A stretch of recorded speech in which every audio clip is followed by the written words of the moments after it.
Hey everyone, Sean Taggy here and Mark Hart. We are so excited to be kicking off our third annual SOFA Summit on your way to financial freedom. Yeah, we are so excited to have you guys here every single Sunday for the rest of September. These are going to be located at 4 p.m. Central Standard Time. And man, we have an action-packed next couple of weeks for you guys moving forward. We want to start it all off and say thank you very much to our sponsor, Chapman at SecurityNational Mortgage Company. He is one of the best top lenders in the entire United States of America. And if you're looking to leverage your capital, grow that real estate portfolio, make sure to contact Aaron Chapman at SecurityNational. Yeah, he's a great guy. I've used him personally, definitely recommend him. So let's kick off with today, what's going to be going on today. So first off, we're going to be going, with Mark. Mark, what are you going to be talking about? Sure. So we're going to dive into the beginner's guide to single-family turnkey real estate investing. What does that mean? What are the pros? What are the cons? Who is it for? And who should not be? Who isn't it for as well? Also, when you look at the different markets, why choose Memphis over your own backyard? Right? What are the pros and cons? Where are the good places to invest within the Memphis market? And where are the places that you want to avoid for whatever reason that may be? We're going to dive into the step-by-step process to help you build a portfolio of cash flowing, income producing rental properties so you can achieve that financial freedom. Then we're also going to talk about the fun parts of Memphis. Memphis has a lot to offer, and we would love for you to come visit us in person. That's normally what we've done before the SOFA Summit, is we'd have the big event, everyone would come here, hang out in this living room here. Yep. And since we can't do that, what we want to do is bring Memphis to you. So we're going to show you around, take a little tour of the city, which is always a good time. Right. Then also really fun is we're going to have two of our clients that have worked with us for years. One of them, he owns 17 doors. He'll be sharing some of his wisdom and experience working with us and other principles on real estate and investing. Another client has been with us for 11 years, one of our best clients. We're super excited to share him with you. He'll be sharing his thoughts and his learning over the years. Then we will also be doing an office tour, so kind of around our office and going over each department on our property management side and on the Memphis investment property side of what we do and how we can help you achieve success and work together. We will also be diving into two of our clients' real-life portfolio case studies. So these clients bought an actual turnkey from us 4 or 5 years ago, and we'll show the numbers month over month, what they were making, and how they refinanced their properties. We were able to pull lots of their initial investment out, and then also they sold one of them and others still have them after they've refinanced. We'll show the numbers on that and how the math starts looking when you refinance and have almost low or no money left into the property. Amen. Love that. Next up, we're going to dive into some of the philanthropic charities that we actually donate to. Here at MIP, we donate $200 for every single closing to one of 4 different charities. And so we'll dive into who they are and what their missions are, and also challenge you guys as investors to also partake.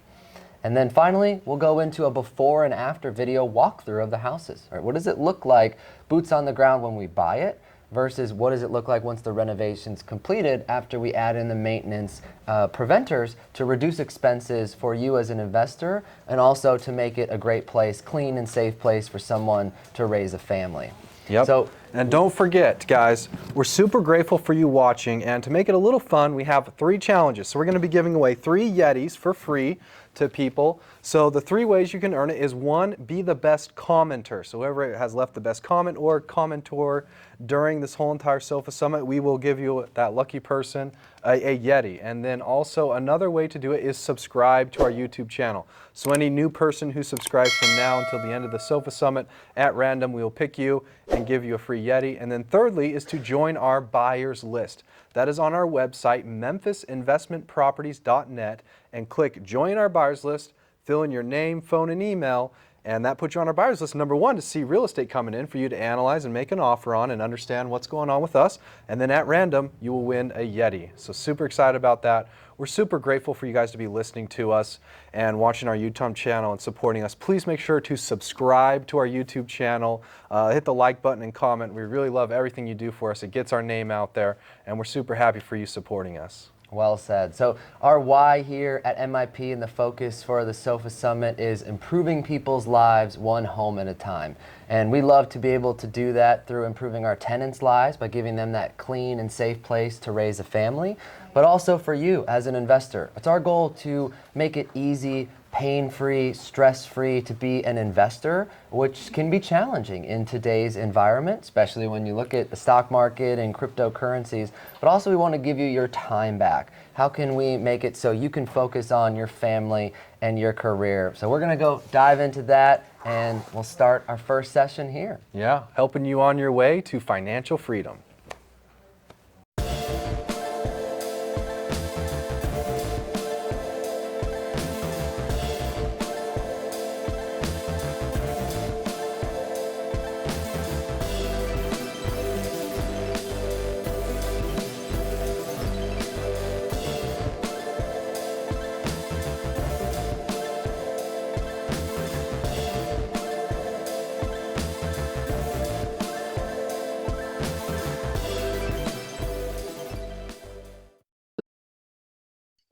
Hey everyone, Mark Hart, super excited to dive into this session for the third annual 2022 SOFA Summit. So I'm one of the owners of the company here and just very grateful for everyone that is taking their time out here, especially on a Sunday, to learn about this opportunity and to hear from myself, and more importantly, from the knowledge of Jim Reedy and the Reedy family. Jim Reedy has been investing in the Memphis market for decades, and he's just a really great person. They're a really great family, and I'm very blessed and honored to have met them 5 years ago. And hopefully we can meet all you guys one day too. So normally we do get to have you guys in here, in town, in person. That's what a picture is below. This was about 4 years ago where we had 2 buses. We brought in a little bit under 100 investors, and this was over a weekend, and it's a lot of fun. But of course, with COVID going on, here's another way. Wanted to be able to bring Memphis to you, bring our experiences to you and our knowledge to you. And hopefully we can be a good fit and, grow our investments together. So let's dive on in. So in the beginning, we're going to start off with part 1. So who should not invest? But then also, who is the ideal investor? Then what is a turnkey property? What does that mean? Then we have the 3 different types of turnkey providers, and then the risk and reward of turnkey investing. So we'll start off here as just a quick little reminder for everyone, which is the managers of Memphis investment properties do not provide legal advice. All prospective investors are encouraged to seek their own legal guidance. All financial information is deemed reliable but not guaranteed. Performance and projections are estimated and subject to change. The manager shall be held harmless if returns are not met. All investments have risks, and investors are urged to perform their own due diligence. So now that we got that out of the way, we just want to talk about who should not invest. Who are we not looking for? If this is you, then you can just stop right now. Right? We don't want to waste anyone's time. Turnkey single-family investing is a great way to grow wealth and grow the real estate portfolio, but it's not for everyone. So if you're that active real estate investor, someone with a lot of experience, someone that wants to be very hands-on, someone that has a lot of time on their hands, and you want to go find your own really good deal, right? And you want to renovate that property yourself or build the team to renovate it.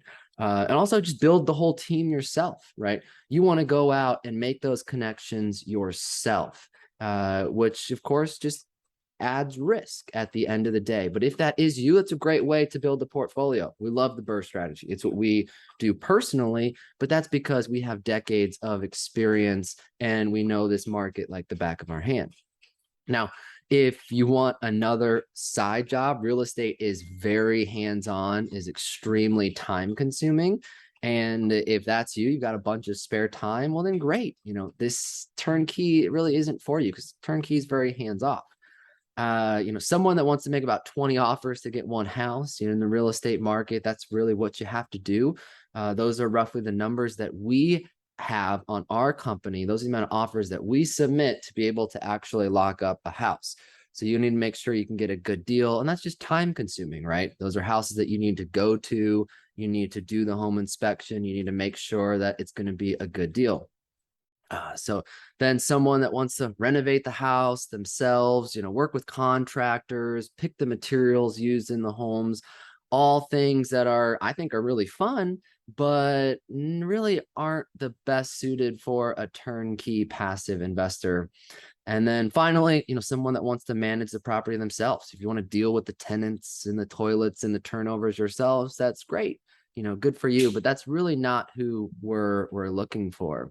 The ideal investor for us is someone that is a successful professional that wants to focus on their family and career, right? They don't have a lot of time, so they just want to be a passive real estate investor, right? The whole mindset is, I have a good career, I have a good income, and I want to be able to create future, I want to create generational wealth, want to create cash flow, but I want to diversify from the stock market. And I don't want to buy cryptocurrency. And you can't just leave the money in the bank, especially with inflation right now. So you're trying to find what's the best way to passively invest your money for the best inflation hedge out there. And that's real estate, because real estate does better during inflationary times. Rents go up, values go up. So this ideal investor, for us is also someone, you can be brand new, but you can also be an experienced investor as well. We have both that we work with every single day, which is nice and exciting. So the definition here, what is a turnkey property? And the textbook definition of a turnkey property is a fully renovated home or apartment building that an investor can purchase and immediately rent out. Turnkey home is often a property purchased from a company that specializes in the restoration of older properties. And those same firms may offer property management services to buyers, minimizing the amount of time and effort they have to put into the rental. And the goal of this is to grow your cash flow and net worth to the point that you can achieve financial independence, financial freedom, to where the passive income of this real estate portfolio is greater than your expenses, and then you're free, right? Then at that point, you get to make the decision to do whatever you want. Now, when it comes to turnkey, there's different types of turnkey providers, right? And I like to rank them the gold, silver, and bronze status. So gold, it's going to be MIP right here, is a vertically integrated turnkey provider. So that's where we own the house, right? My name is on the deed. Memphis Investment Properties is on the deed. We're the ones that perform the renovations ourselves. And we provide the brokerage services to help you buy. That's the easy part, the brokerage services. But the hard part and the most important is that we have in-house property management, meaning it's our own company. We started it. We have the payroll for those individuals. And that just reduces the risk. But then one of the best parts about in-house property management is that we also have in-house maintenance. So that means we're not third partying out every single one of the maintenance items. And so when you do that, the maintenance company that you farm that out to makes a profit. The property management company is going to mark that up to make a profit. So you're just paying for two different people to make a profit. So why not just cut out the middleman, have that in-house? So you're really only paying for one, thus you get a better deal. When you get a better deal, you get a better ROI, and that's the goal at the end of the day. So that's gold. That's what MIP is. And Reedy & Company is our in-house property management. We'll dive into that in the future of this presentation. The next up is the silver. It's a great way. It's a turnkey provider, but they have a third-party property manager. So they own the house. They do those renovations. They provide you with the brokerage services. So you own the house. But then once you take title, they're just going to introduce you to another property manager.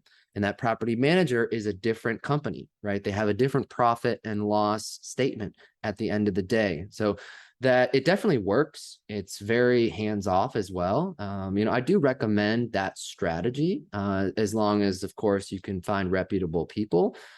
Just know that, at the end of the day, you are going to be paying for two different P&L, so two different people. So one's going to try to make as much money off you on the sale, and the other one on the property management. If all that's in-house, that company can theoretically lower their overall profit margins to get you a better deal. And when you have a better deal, well, then you get that better ROI once again, and then you just come back and grow the portfolio. So that's why we're very fortunate here at MIP that over half of all of our sales are just the current clients that are happy and want to grow the portfolio. And that really means the world.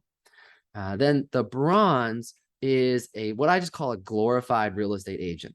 They've got their realtor's license, and really that's it. So what they do, they don't even own the house themselves. They're just an investor-friendly realtor. So the question to them is, do you actually own the house? And then once they help you buy it, they're just going to refer you to a third-party property manager. That's something similar to roof stock. And a lot of the times with those houses, the homes aren't renovated. So when that first tenant leaves, you can get hit with a massive turnover bill, which we see constantly, from those types of sales. But then also you got to farm that out to another third-party property manager. So just paying multiple mouths. And at the end of the day, you want to reduce those expenses so you can increase your cash flow. All right. So then the final type to be aware of are marketing agencies. There's some really great ones out there, and they provide a lot of value and a lot of benefit, but just be aware. I just want to let you know who you're working with. A marketing agency, they'll have the podcast. They will have, a really great online presence. They'll write some manuals, some books. They'll have some events to teach you about real estate and investing, exactly what we're doing today. So it's really good knowledge, but they don't actually own anything. All they're doing is essentially referring you to a local provider or a turnkey provider, which is what we would be at the end of the day. And then we as the provider would pay that marketing agency a referral fee. So it's always best to go straight to the source, because that's how you get the best deals. But the good part about those marketing agencies is that if you're brand new and you're not listening to this Sofa Summit now, and you don't know who is good and who is not, well, then those marketing agencies will kind of sift through that. They'll interview the turnkey providers, make sure that they're reputable on your behalf. So that kind of reduces your risk, which is nice. And then also, if you want to diversify and to go into other markets, that's a nice part as well. Here we really focus on one area geographically, but if you want to go invest in a different state, could be a good fit for you. All right, so now we get to dive into just what I like to call the risk and reward of turnkey investing, right? Why should you invest in turnkey versus just do it yourself? That's one of the big questions that we get on a constant basis. Just, should I do this on my own, or should I go, turnkey? So when it comes to investing in turnkey, property management is key. That's one of the most important parts. They're the make or break of the overall investment. Doesn't matter if you bid one of the best properties, the Taj Mahal, if you don't have a good property manager that can pick the right tenants, keep your expenses low, you're not going to have a good return on investment. Now, these are investments. We are putting strangers, in theory, into these properties. We do go through, all management companies will, you'd hope that the good property management companies will go through some rigorous screening processes, but still, this is a risk. It's not it's not a fixed annuity, right? And so essentially you can still have issues like a tenant not paying a rent. You can have issues like tenants causing damage to the property. And essentially, if you are a serious real estate investor, all these things are going to happen to you. And that's okay. As long as you have that long-term goal and that long-term vision, because once you've held on to this property for 10, 20, 30 years, and you have that zoom out, you have that larger, longer mindset, well, that's really where you win. So the question of, should I go turnkey or should I do it myself? Or should I do the BRRRR? Well, the turnkey will traditionally have a lower ROI than a BRRRR, because on a BRRRR, you're going to do the renovations yourself. And whoever picks up that hammer and does that construction is the one that takes the most risk. But if you're doing that, you have the best chance for success. So if you're good at it, you can have a higher ROI. But if you're brand new and you don't know the construction team, you don't live in the market, you can't visit the property every day, you haven't built that team out, well, then you can actually get a lower return on investment than turnkey, because that's much, much riskier. So now the benefits of, let me move this on over. The reward and the benefits of turnkey is a reduced risk. If you're a little bit more of a conservative person, and the risk is reduced because you're not alone. You actually have a team of experienced investors that are in the market. And we ourselves have owned long-term buy and holds in these neighborhoods for decades. So all we're doing is duplicating what has worked well for us in the past, and that reduces your risk for the future. It also reduces your time. If you do it yourself, that's great, but it takes a lot of time. You got to build that team. You have to interview people. How do you know that they're actually qualified or not? When it comes to investing in turnkey, right, it's for that busy, successful professional. So all you really need to do is pick a lender or pay cash, get pre-approved with that lender, pick a property, which is very easy to do. We send available properties every single week. And then from there, we'll just hold your hand through the whole buying process. And then you get to be the asset manager of us, where we'll send you monthly profit and loss statements so you can review. So the goal of turnkey is so you can focus on your family, you can focus on your career, and leave the real estate investing, to us. And then big reward is the cash flow, is the rent is going to be greater than your expenses on all of our houses, which results in passive income from day one. It's really, really exciting. Not all markets can say that. Not all markets do that. You can go invest in California, where it's negative cash flow, but you get some good appreciation, over the last decade. That's always nice, but that's not what we're trying to do here. Here in Memphis, we're trying to build cash flow and appreciation at the same time. So the big question for you guys to have is, well, hey, how much cash flow do you need to achieve that financial independence?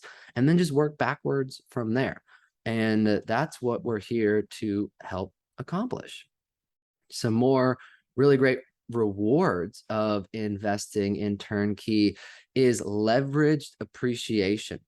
And think about this. Memphis appreciated 21% in 2021.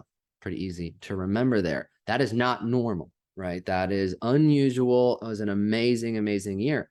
But this means that our investors that bought with us in 2021, most of them put 20% down and finance the property. So they got a loan, and so they only put 20% of the value of the homes. That's what they paid for. And then the other 80% was the loan. So if you put 20% down on a property, the leveraged appreciation ROI on that in 1 year is 105%. That's massive, absolutely massive. That's just in 1 year. And the way you do that math is you take the 12%. Sorry, that I flipped that. That's my bad. That should be 21%. And you divide that by 20%, and that will get you 105%. So the leverage appreciation is one of the best ways, or one of the best reasons to finance properties, because it just increases that return of the appreciation roughly by 5, which is really nice to see. Another, on a more conservative note, is the mortgage paydown. So think about this. If you put 20% down, the bank will finance the other 80%. And most of these loans are going to be 30-year type products. So after 30 years, you're going to own 100% of the property, right? But you didn't have to spend any more money to buy that rest of the property. The tenant paid their rent and the rent paid the mortgage. So that 80% that this tenant in theory paid for, let's say the property is $130,000 in total, 80% of that's $104,000. So that's the equity that you got in 30 years because the tenant paid for it. So let's divide that equity by 30 years. So we know what the average equity is per year. So that's $3,466 average equity per year. But you only put 20% down. So 20% of the total purchase price, $130,000, is $26,000 down payment. So you're getting $3,400 in equity a year, but you only put $26,000 down. That's a 13.33% average annual ROI. Just having a tenant pay your mortgage over 30 years. That's it. It's a 13.33. Now, of course, you'll have additional costs like closing costs when you actually buy the property, and that'll reduce that down to about 10%. But that's powerful. A 10% return, bare bones, just having a tenant pay that mortgage down for you, I think is really, really powerful. You know, it's better than the stock market at the end of the day. And that doesn't include the leverage depreciation. That doesn't include any cash flow or rental increases. And that, to me, that is hands down the number one reason, because I like to be conservative, right? That in itself just means everything else is a cherry on top, which makes it fun. Now, the big one in today's world is inflation. And we're seeing that it's running rampant. The question is, is real estate a good inflation hedge or not? And real estate, it's the best part. Real estate is the best, one of the best inflation hedges out there. And one of the reasons why is because your mortgage that you get on these conventional loans is fixed. But inflation, as that is increasing, well, what does that cause? The rents to go up and for the values to increase. So your mortgage is staying here, but the rents and the appreciation is increasing. So that spread is just your profit in equity and in cash flow. So it just gets better and better and better with inflation.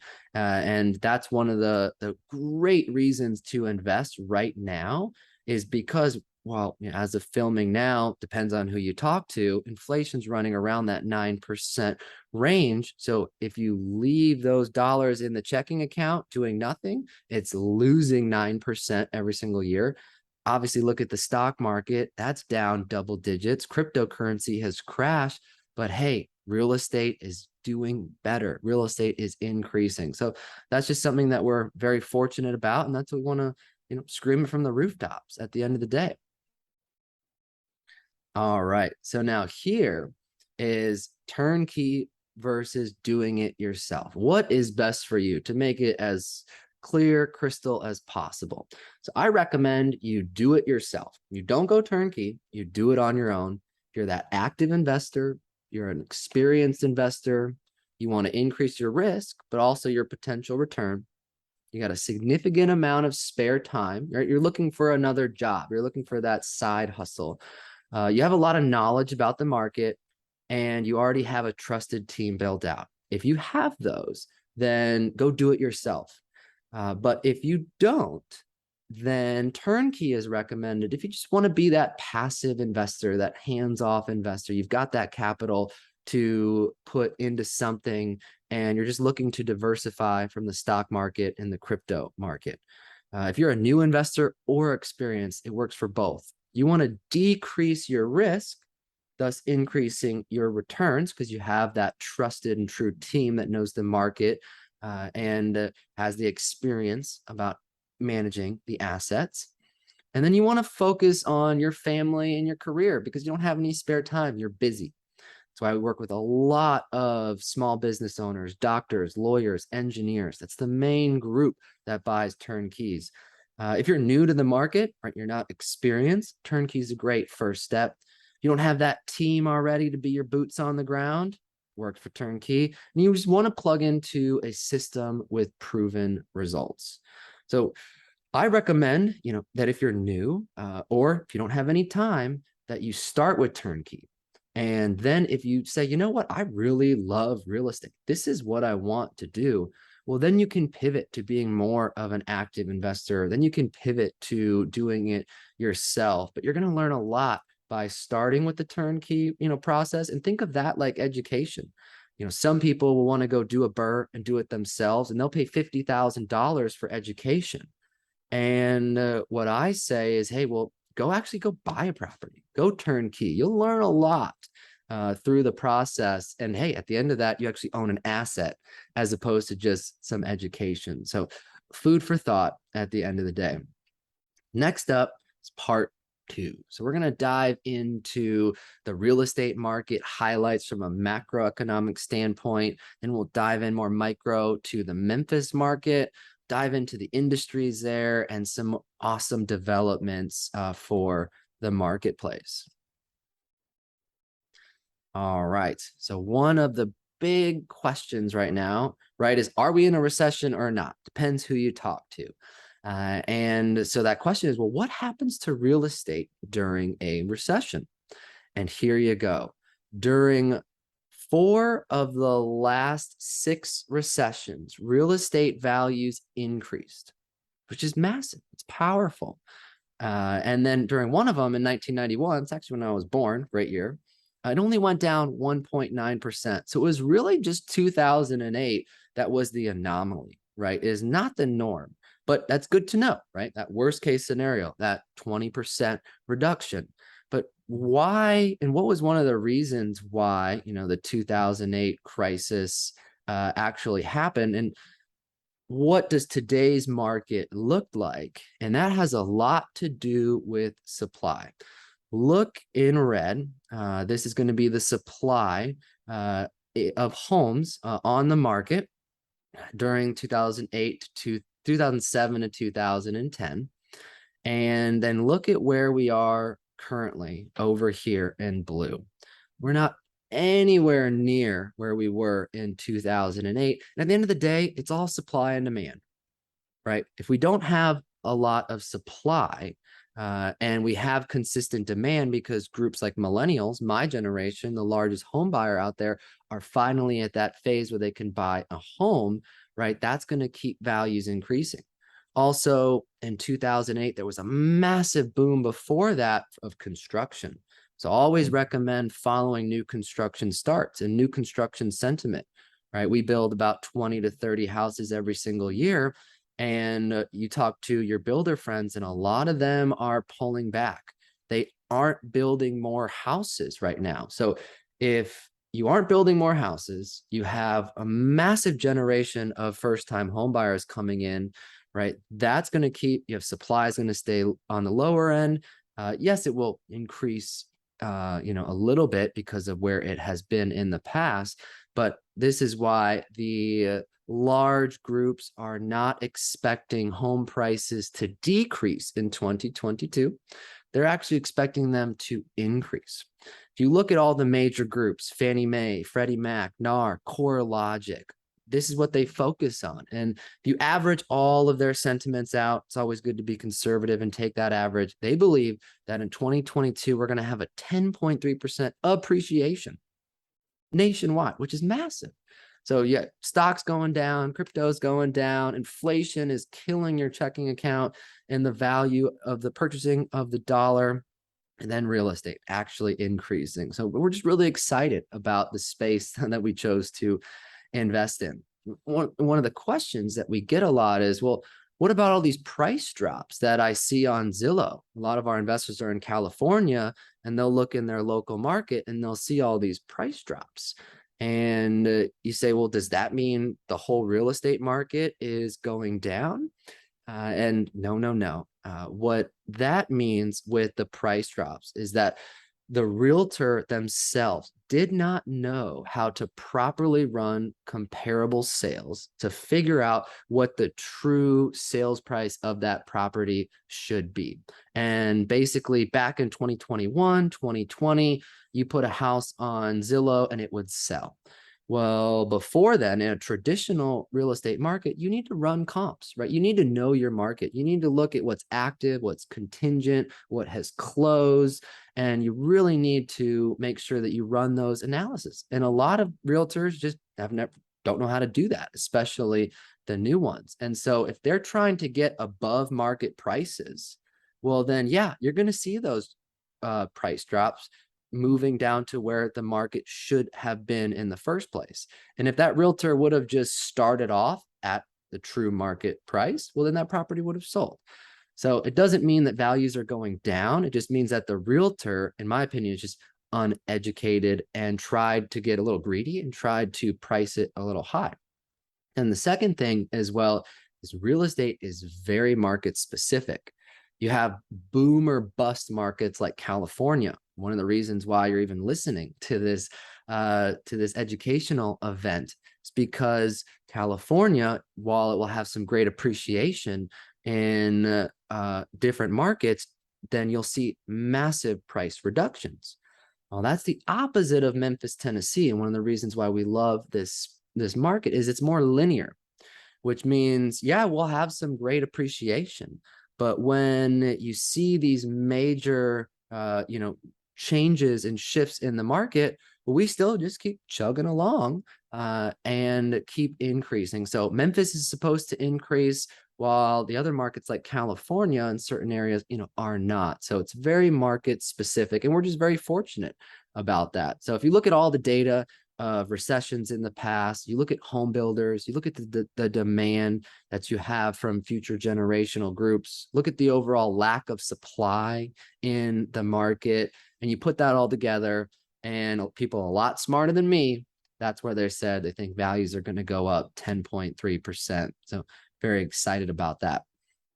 Now, our wonderful, beautiful Memphis, Tennessee.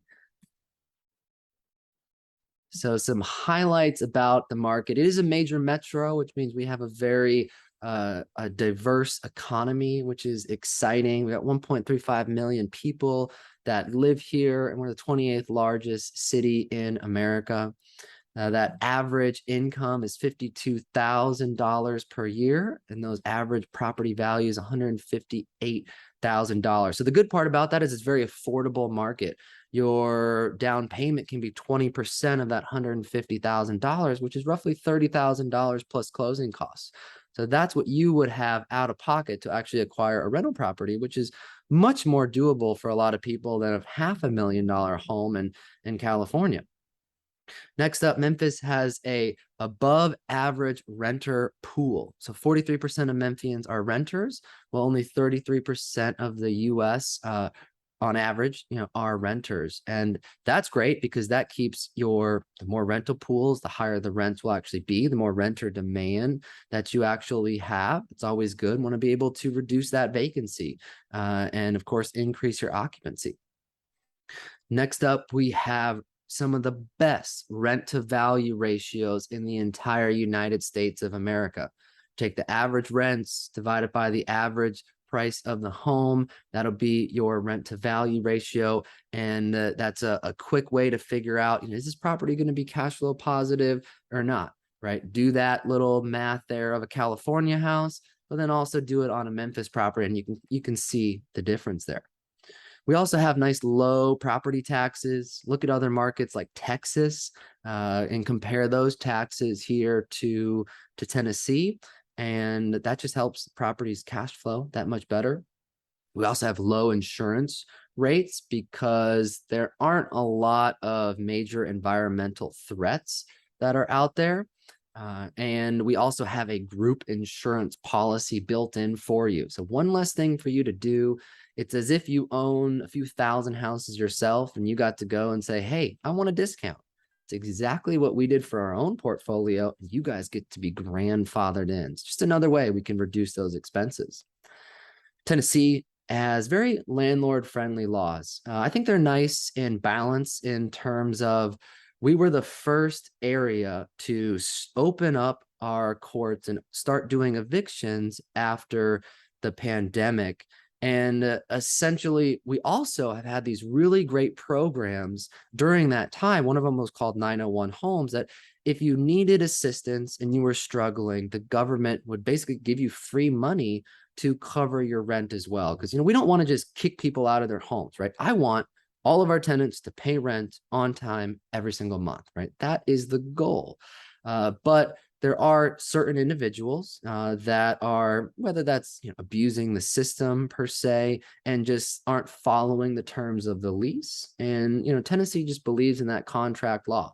And if they're going to break those terms of that lease and they're going to break the agreement, well, then I think they should leave. And so our courts are completely open, and that means we're able to get people out. There has been a delay, of course, because of COVID, getting people out from an eviction standpoint. However, that is clearing up and we're getting court dates quicker and quicker, moving forward. We also don't have any income tax here in the state of Tennessee. So if you take that plus all the tax write-offs that you'll get from owning real estate, because the government encourages you to actually own rental properties, you should pay zero tax on the cash flow of your property. And we can also teach you advanced strategies, which we'll have later in the SOFA Summit, how to pay zero capital gains tax as well. So not a CPA or tax attorney, just a real estate investor, but that's what we've been able to accomplish on our properties and what we can teach you for yours. And some other fun things about Memphis putting your investor cap on is that the tenants in Memphis, Tennessee will pay for all of their own utilities, meaning that if they owe money to the utility company, well, we won't even rent to them. They have to be in good standing with the utility company to pass our screening process. Then in Mississippi, that will go straight to the owner. But in Tennessee, you'll see that it's all in the name of the actual tenant. Then in our B and C class areas, tenants are going to bring their own appliances. Now I'm talking the fridge, the stove, the washer and the dryer. All we'll actually take care of is going to be the dishwasher and the fan above that stove. So what that means is when that actually breaks, well, then essentially what you'll be able to do is the tenant will be the one to take care of that, not you as the owner. So just less expenses. And finally, the tenants even take care of their own yard work. It doesn't mean, hey, if there's a tree that's 30 feet tall, that they're responsible to trim that. But basic lawn care, basic lawn maintenance, that's something that the tenants are going to take care of, so you don't have to. So now we want to dive into the map of where is Tennessee actually located, where is Memphis going to be located, and some of the benefits of the geographical location. So you've got the sun right there. That's going to be good old Memphis, Tennessee.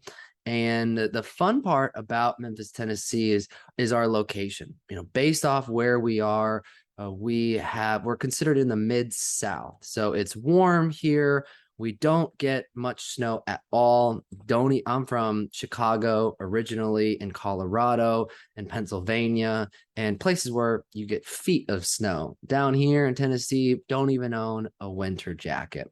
So when you put your real estate investor cap on, let's use that snow as an example, right? Should you buy a rental property in Wisconsin or Pennsylvania, Ohio, Indiana, some more popular markets, Minnesota, and well, we got to think, well, if I go in those markets and it's going to snow a significant amount of time, so you could have a feet of snow on your roof. And what that means, that could damage the roof and reduce the lifespan of that roof while it's freezing and thawing, could cause leaks and cracks, and that just causes more expenses at the end of the day. You could also have some of your plumbing lines, supply lines could freeze, and that could cause more damages. And then, of course, the added expense of having someone shovel your driveway and the sidewalk can be expensive, and also an added liability. Right? What if someone doesn't show up and shovel the driveway, and then all of a sudden your tenant slips and falls? This could be an added lawsuit. So here in Tennessee, in Memphis, if we get a light dusting, it will be they'll close the schools down for a week. It's actually kind of comical because we just don't get snow here. We might get 1 or 2 times where it'll snow and if it sticks, it'll only stick for a few hours, just a light type of dusting. But the majority of the time in the winter, it's much more moderate, much more temperate. We're talking in the 40s, 50s, even 60s degrees. Let's just say you can golf year round, which makes it fun. And then due south, let's say, okay, well, let's go where it's even warmer then. Well, what you want to be careful down there in the Floridas, in the Texases of the world is hurricanes, right? Are you going to need flood insurance on the property? And that's just an added cost. Are the insurance rates just going to be more right out of the gate? Is the flood insurance going to be more? Of course it would be. So is it actually in a flood zone? Definitely something to think about and be, aware of. And all that does at the end of the day, is increase your expenses. So here in Tennessee, none of our properties need flood insurance, right? A lender, if you get a conventional loan, they won't even let you buy one of the houses unless you have flood insurance. So that's a nice, safety net as well. But if it is in a flood zone, because there are some flood, plains, within any city because of runoff and whatnot, we just won't even buy there, right? You won't even see that house come available from us because that's just not something that I would recommend, anyone owns unless you're getting some ridiculous deal and some amazing rent to value ratio, and it's worth that added risk to you. Then what's also nice is you've got the tornadoes out to the west in Tornado Alley. That's just not something that we have to worry about as much as if you lived in the Oklahomas and the Kansases of the world. We do get a strong winds, from these tornadoes because we are close to it. And the biggest risk that you'd see from that at the end of the day would be damages to, there's a lot of trees out there in Memphis, which is really beautiful. But what could happen is that a tree branch could fall, and whether that needs to be removed, that could be expensive, or worse, it could fall on the roof of your house as well. So, when you're doing your due diligence, there are a lot of areas where you just can't escape the trees. They're beautiful, it's gorgeous, especially in Memphis itself. But if that's a concern, well, then just add that to your buy box. I don't want any trees overhanging or close to the actual property. And we here at MIP would trim those back, but there's still some that could fall, and essentially that could be an added risk. So it's something to always be aware of. All right. So next up, Memphis as a whole is that linear market, right? We've got some of the best rent to value ratios, some incredible cash flow. And what we also are really proud to share is that Memphis has had some quality appreciation even over the last decade. Now, the last year, 2021, that was just an anomaly, right? Don't expect that to happen again. We did appreciate 21%, which is massive, right? Over that 100% returns to our clients, which we're really proud of. 2020, we appreciated 12%. What I like to look at is more that long-term view. What's more consistent? What's more stable? And that's going to be a 6% annual appreciation over the last decade. So if you leverage that, put 20% down, right? That's a 30% annual return on your investment from that appreciation alone, right? So now we're talking some good ROIs, hence why we're here today.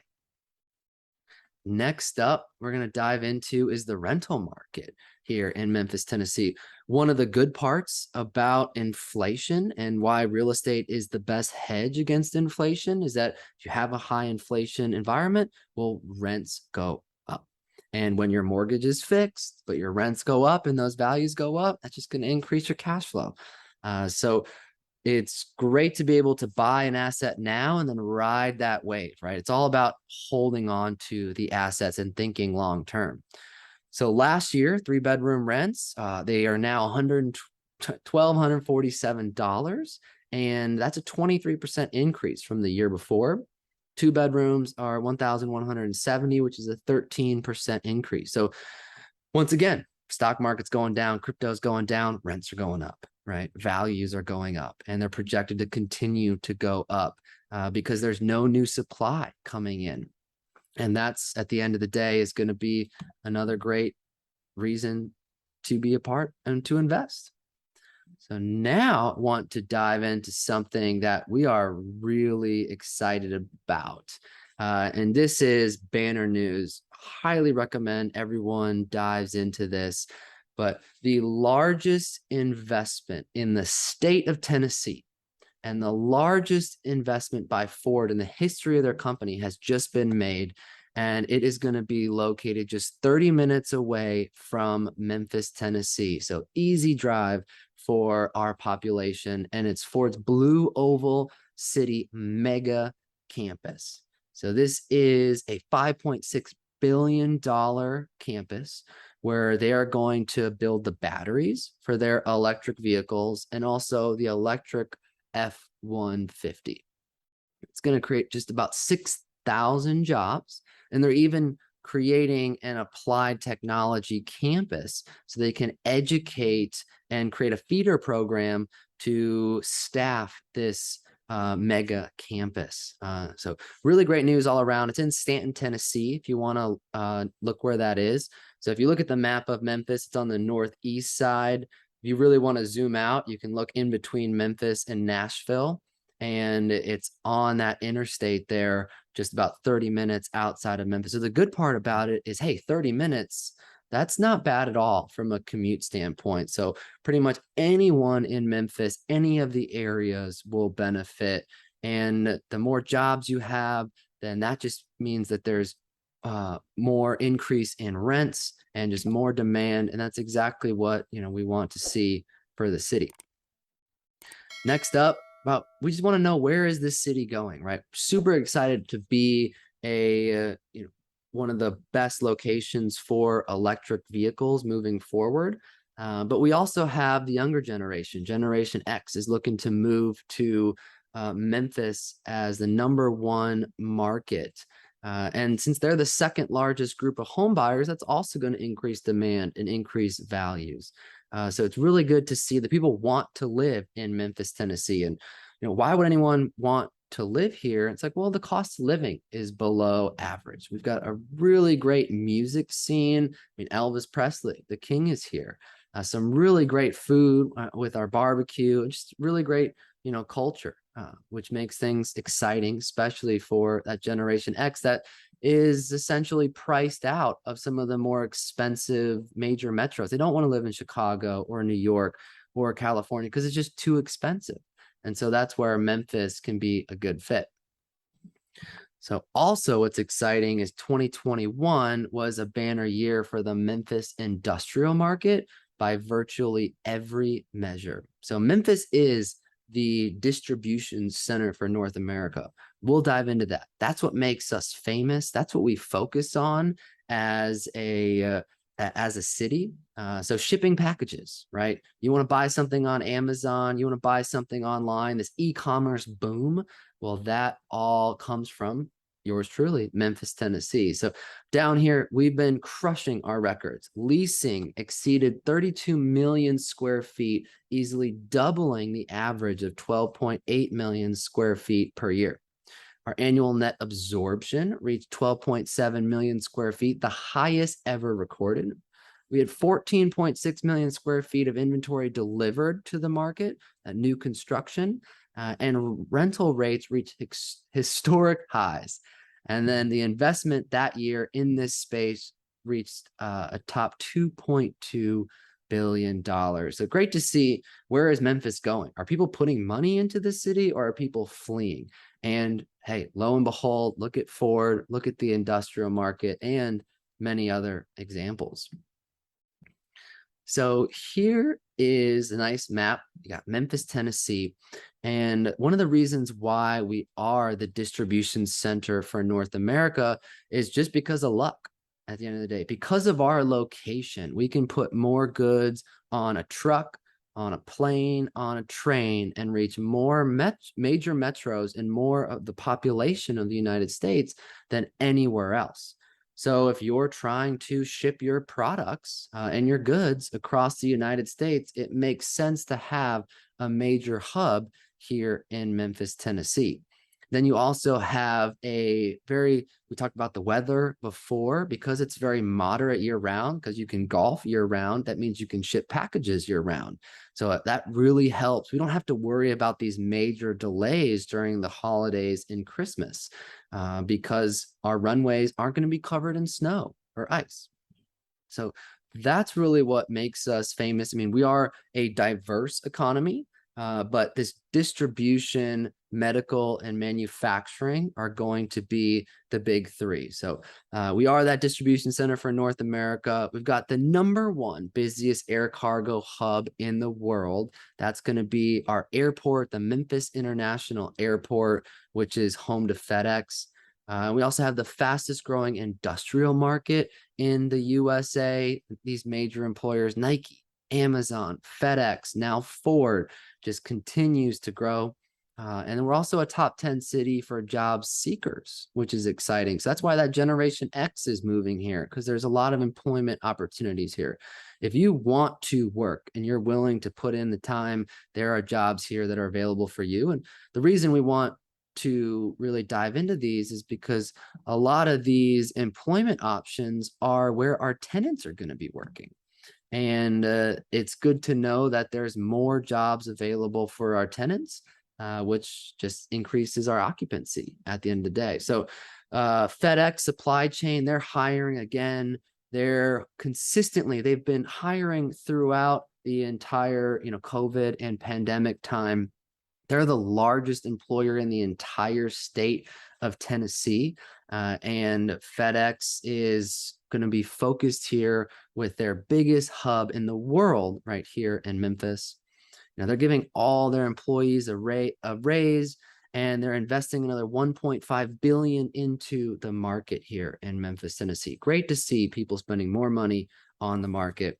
Then you have Amazon, which they're opening up multiple new facilities. They've actually opened up 10 new facilities in the last 4 years, which is really great to see. Amazon has been able to, there's this awesome facility up north, and that's through Nike. And that was so successful that Amazon built an advanced robotics facility right next door. So they have thousands of open positions, and they're just really excited and really bullish on the Memphis market. St. Jude's alone, we got a really big medical device and medical industry here. Once again, just because of our geographical location, but also because, the population. And now St. Jude's, it is really sad, right? Children that do have cancer, it's their goal to eradicate that childhood cancer. And essentially the good part about St. Jude's is complete nonprofit. So at the end of the day, there aren't any bills that a family would have to pay for their child to go to St. Jude's. And they're pumping in another $11.5 billion over this massive plan. They're building new towers. They're creating thousands of jobs. And so just another reason that Memphis is growing and doing well. One of the fun ones that we like to share is that we're now getting on the southwest side of town in Whitehaven a film studio. This is going to be the BLP Film Studio. They're going to create a hotel, an event center, a dozen sound stages, and housing off 85 acres. And the goal is for this facility to be able to compete with the Hollywoods, the Atlantas, and the Londons of the world to create some of the best movies, top-notch, A-class movies out there. So good to see for the market as just well-rounded, right, as well. So we got the industrial, we have the medical, now we'll have the entertainment as well, in addition to Graceland. All right, so that's Memphis. We love it. Hopefully you guys can come on down and visit us and spend some time with us. But now we're going to dive into the team itself, because once you've figured out, one, you want to invest in real estate, two, you like the Memphis market, The next big thing is, well, who should be your team? What questions should you ask? How do you compare the turnkey providers? And then we just want to introduce ourselves to you. So here we go. So what questions should you ask a turnkey provider? So recommend asking this to all the turnkey providers out there just to see their answers. And the biggest one is, how long have you been investing in real estate? There's a lot of people out there that when they just started, and that's okay. I mean, everyone has to get their start at the end of the day, but that does increase your risk. Also, what I like to ask is, how many long-term rentals do you own? It's kind of shocking that, some people out there that they're educating and guiding people on owning long-term rentals, but they don't even own any themselves. And, we're very fortunate that we own actually thousands of long-term doors now. And it's something that we've been doing for over 40 years. So that's just experience, right? We've gone through the trials and tribulations, and we've gone through the issues. And so it's nice because they've happened to us, so we can implement processes to reduce the chance they happen to you. There's no way to cut it out entirely, but we want to reduce that risk. And that's the goal at the end of the day. Another big risk is, how many renovations have you completed in your overall career, right? If the company is only doing a few renovations at a time, well, maybe they miss something, right? And maybe there's a chance that there's some major issues with that house, and that issues, once you buy it, could just increase your personal expenses. So having someone that has that experience, knows the market, has a deep bench of subcontractors that they've used on their own portfolios is really important. Another big question to figure out what type of turnkey provider you're working with is, who actually owns the property? Is it you yourself? Is it someone else that you're just referring for, right? It's good to know, because you want to make sure that the person that you're talking to and working with actually owns that house. Same thing with property management. Do you have in-house property management, or is it just something that you're referring out, right? How many mouths do you want to feed? The goal is just one. Then how do you do your maintenance on the back end? Because that's going to be your biggest expense at the end of the day. So do you mark up the repairs, or do you have in-house maintenance? So marking up repairs means, think of it like a normal property management company. What they will do is they'll call that third-party plumber that essentially you could find on Google, essentially, and that third-party plumber will come perform the services, and they're going to have their own profit margin baked in. So now the plumber made their money, but then the property management company is going to upcharge that 10, 20, 30% for scheduling, so the management company can make a profit. So you just paid two different people at the end of the day. So why not cut out that middleman and just pay one individual group? And that's what you have here at MIP. And then next up, who screens the tenants and what are the terms of the lease? Always important to know, and having that quality tenant screening process, because that at the end of the day is going to be something that you don't want to just put a body into the house, because then they're not going to pay rent and they're going to trash the place, right? You want to reduce that risk. There's no guarantee that all investments have risk, but you want to reduce that risk. Something like, what type of income does the tenant have? Are they even employed, right?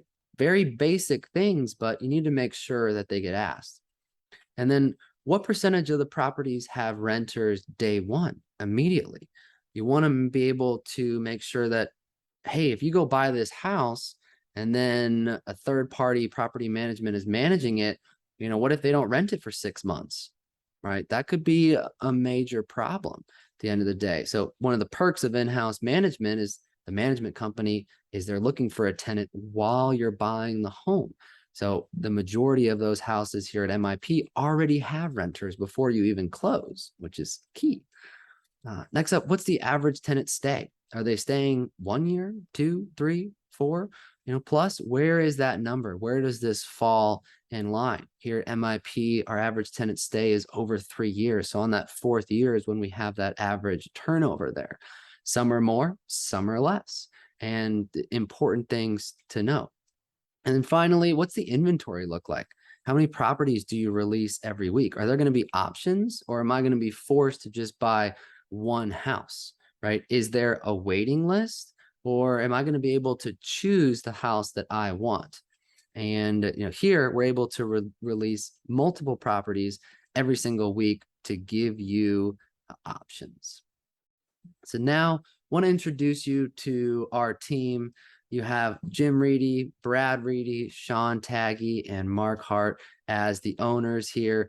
So Jim Reedy, he is the president and the CEO and the founder of Memphis Investment Properties. He's the reason we're all here. He's the one that started investing 40 years ago.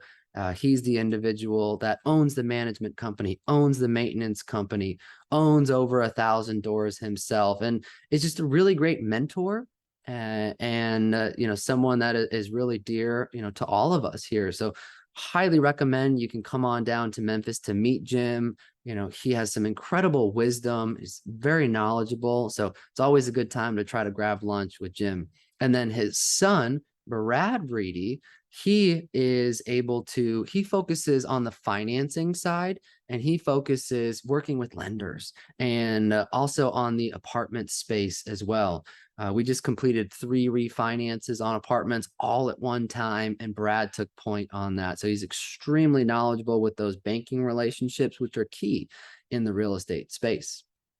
Next up, you will have Sean Taggy. He's the Chief Operating Officer, and Sean Taggy is going to be the systems and process guy. He's there to make sure that the right hand talks to the left hand, flipping hundreds of houses, managing thousands of doors. There's a lot that happens every day because there's a lot of people involved. So he's there to make sure that things go smoothly.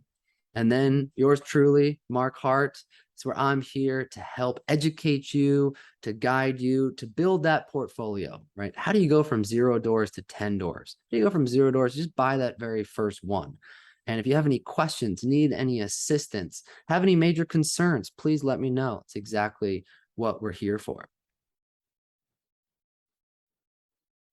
All right, so now we get to dive into the Reedy family. It's one of the things that I love about Memphis Investment Properties and Reedy and Company Realtors is that it truly is that great family feel. When I'm in town, I'll be able to stay, at Brad Reedy's house. It was incredible to be able to go to his wedding. And there's just that really great family feel because this is just a family-run business at its core. So you'll see the different names. Reedy and Companies, that's Jim Reedy's last name. That's the name of the management, the in-house property management. And then we created Memphis Investment Properties to help with the marketing and sales side to focus on investors. That's the division that I run that focuses on helping you grow that portfolio. But both are going to be owned by Jim Reedy himself. So our competitive advantage, right? Why even work with or be even interested in partnering with a company like ourselves? Well, we're one of the largest turnkey providers in the entire United States of America. So we purchased, renovated, and sold 264 houses in 2019, 322 in 2020, and 324 in 2021. So the goal is we want to be able to do a house a day and just give you as many options as possible. We're working with over 800 investors all over the world, so you're not alone, right? We have a system and process that is replicatable and duplicatable, and over half of our clients are coming back for more, right? I want to get that all the way up into the 90s, but it just goes to show that we're very thankful and appreciative of all of our clients that are listening right now. I mean, you're the whole reason that we're here today. Now, in-house property management, that is key. It's the 4th best place to work in Memphis, Tennessee. Really proud. We got to make sure we have, happy employees, long-term employees. Also that we have experience in the amount of doors that we manage, which is over 3,500 and growing, right? We have that experience and we've seen the issues before, normally on our own portfolio. So that's why we're able to create those processes to reduce those for yours, but there's no guarantees, but we're trying to improve every single day, that constant small improvement of Kaizen. Next up, we have our own warehouse. So if you come visit us, you see the tour later in the Sofa Summit today. It's a miniature Home Depot. We actually do more volume with the few items that we have in our warehouse than the local Home Depot down the street because we're just replicatable, duplicatable, do the same finishes on all of our houses at scale. And that allows us to buy the houses or the materials in bulk. So we get a reduced price on those materials. So we can get the turnovers done at a reduced price. We can get our major renovations completed at a lower price. So that means we can add more new items to the home because the more new items that are on that house, the day you buy it just reduces your expenses. Then we have a whole maintenance and construction company. It's called Value Home Maintenance. Their hourly and salary team is on the payroll, which is exciting to see. So we took that all in-house because we said, well, what's the most expensive part of this process? And that's maintenance. And we decided, well, we could slap on a 20% markup to someone else's work, or we could just do that work ourselves and pass along those savings, the bulk of those savings to you as an investor. So you want to come back and grow the portfolio. So that was our reason why for creating that. Then our experience, we also have acquired over 1,300 apartment units in the last 5 years, something that we'll dive into later on here in the Sofa Summit. We love apartments as well, large apartments and single family homes, two things that we're big fans of because we always recommend diversify, right? There is no right or wrong answer. And just like turnkey versus BRRRR versus doing it yourself, right? Everyone's different. And hopefully by the end of this summit, you'll be able to know which one is best for you. Then from a total construction standpoint, we renovated over 6,000 units and houses in our career. So it's not our first rodeo. We know what to look for from on the construction side and the renovation side, which just reduces risk. Then we're also have our own in-house brokerage, one of the top brokerage in all of Memphis, Tennessee. So it just gives us validity, of course, MLS access. So we're making offers every day, all day on the MLS and the market to be able to buy more deals for you guys. All right. So now we're going to go into the fun part about what is our turnkey process, our proven process that's replicatable and duplicatable. It starts with acquisitions where we buy the house ourselves, right? I am the owner, Memphis Investment Properties. Then it goes to the renovations. We'll do the renovations to add those maintenance preventers to the property. Then we have our in-house brokerage, the sales side, to hold your hand and help you buy the property from us. So you take title once the rehab is 100% completed. So now you got a newly renovated house. You own the actual property. And this entire time this has been happening, Reedy & Company has been doing the management. And what does that mean? They've been looking for a tenant. And the majority of the time when you own that property, there's already that tenant getting you cash flow from day one.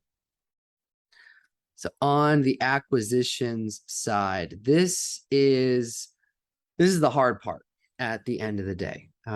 We have an incredible team. There's Eric Hobbs. He's been with us since the beginning. Him and his team, we have 10 people in total to pull this all off. And well, the question is, how can you find so many houses every single week? Because we have really great people and we spend a lot of money on marketing. So we spend over $1 million a year in advertising. Our franchise is We Buy Houses. So you'll see the billboards down at the bottom. We're all over the local news channels. We're all over the radio. We have our online ads as well. So if you see those, We Buy Houses as is, no repairs necessary, quick close, pay cash, that's us. And that's how we're able to create this inventory for you. Next up, so once I'll buy the home, now we start with the renovations. Here's a picture of a completed renovation on a property. And the goal is to say, well, once you own the house, how can we make sure you aren't going to run into a large expense, right? I don't want you to buy a home and all of a sudden have to put on a new roof next month.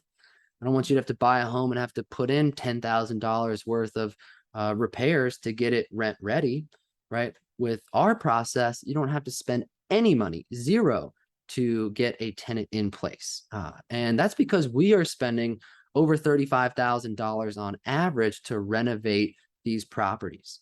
And that's a big number here. I mean, that can be new 30-year architectural shingle roofs, new HVACs, new water heaters, updated plumbing and electrical, painting the property, whether that's definitely on the inside, sometimes on the outside, landscaping, fascias, the whole house, updating those bathrooms, and just making it a clean and safe place for someone to raise a family.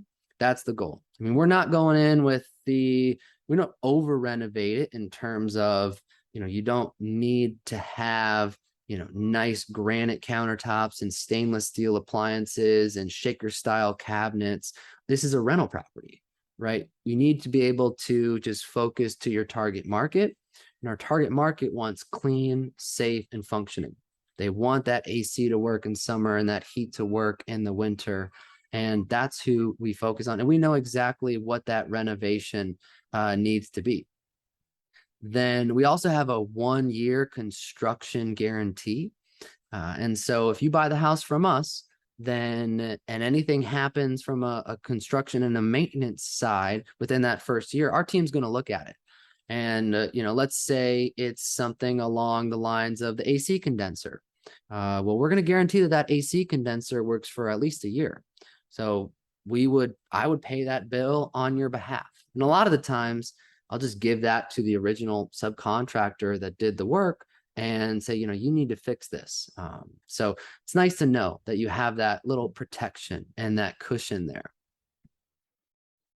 Just want to go through some, brief before and afters. On the left is what the houses look like when we buy it. On the right, once the renovations are completed. So we love putting in tile, love being able to put in, there's new vanities, new tubs, but we don't go over the top once again from a renovation, because also keep in mind the photos on the right, this is the condition that you need to keep the property in moving forward. So that's a good thing. You don't need to add in those shaker style cabinets or those above average types of fixtures, which is good. Just keeps those expenses low. Love being able to go in, add Formica countertops for the B and the C type areas.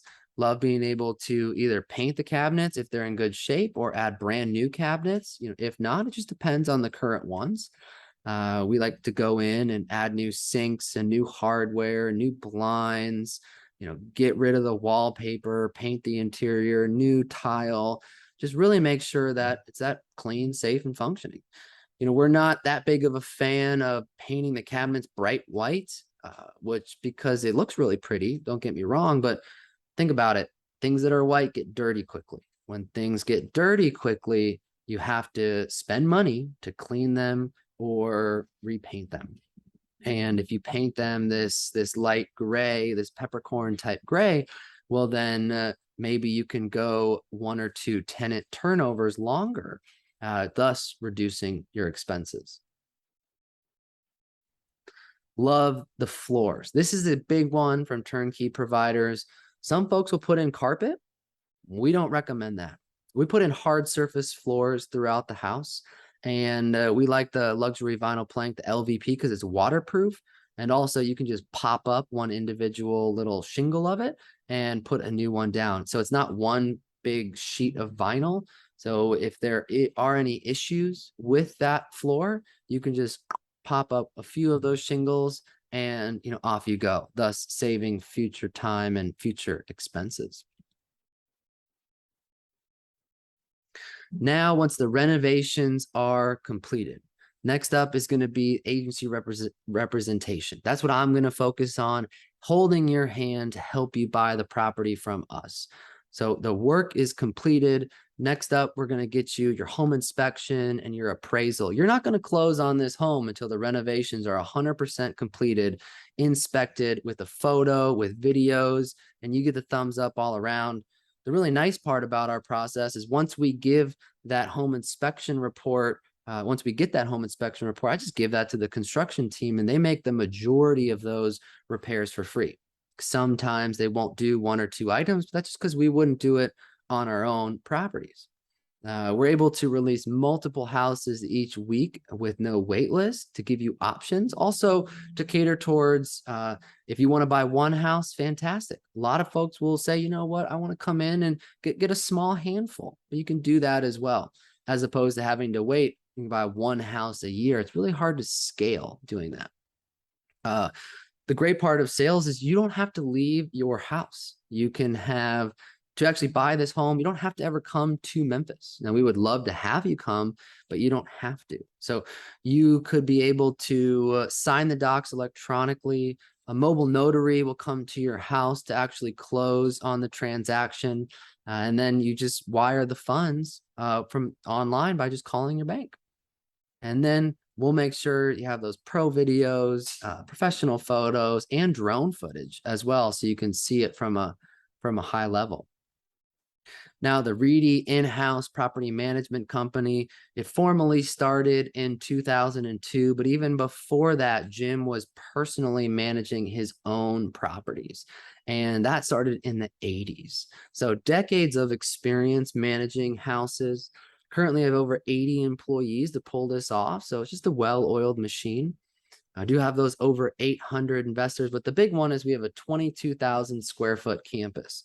So everyone is housed and located under one roof. Everything from acquisitions to renovations to sales, property management, the maintenance team, and the warehouse as well.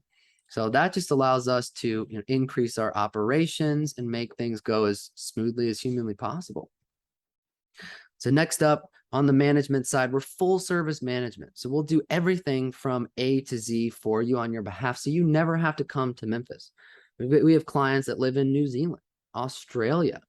We have clients in the Navy that say, I'm going down on a nuclear submarine, and they don't even know where they're going, obviously with no cell service. And so we can manage for them as well, which we're really thankful for. So on the leasing side, we have our own in-house leasing agents that the fun part about it is they're not biased. All they see, the in-house leasing agents, is the address, and they get paid the same amount for all of the addresses. So they don't know who is the owner. So your portfolio as an investor that owns one house will get treated from a leasing side that exact same as someone that owns 10 houses. And that's really great. We want to make things are fair for everyone across the board. We're able to do 12 to 24 month leases. It just depends on what's going on from a macroeconomic standpoint. Pre-COVID, we were doing 24-month leases. Now we pivoted to 12-month leases because we want to be able to increase that rental rate drastically to keep up with inflation. So depending on what that's looking like, we're able to raise rents anywhere from 4 to 10% during those lease renewals, which is really great to see. And we'll do all of that for you on your behalf. We'll run those numbers to figure out how high we can push those rents because we get paid based off income and collected rents. So we're motivated to increase those rents on your behalf. So we'll do our in-house screening and final approval just to make sure that we can get quality tenants, right? It's not about the quantity. It's about those that are actually paying. The tenants have to have steady employment, make 3 times the monthly rent to actually qualify. We set a budget for all of our tenants. Well, they set the budget and give it to us. We need to make sure that they're able to save money at the end of the month. So what are their expenses? And sometimes people will come in and their expenses are more than their income, and boom, it's an automatic decline. Takes a little bit more time, but it helps. We also have the AI system that gives us a score. It looks at their credit score. It looks at everything, all their data, and gives us a score if they're going to pay or not. And then we have some more technology. We use Tenant Turner, which will increase the amount of showings and feedback to the owner. So it's a little lockbox on the front door.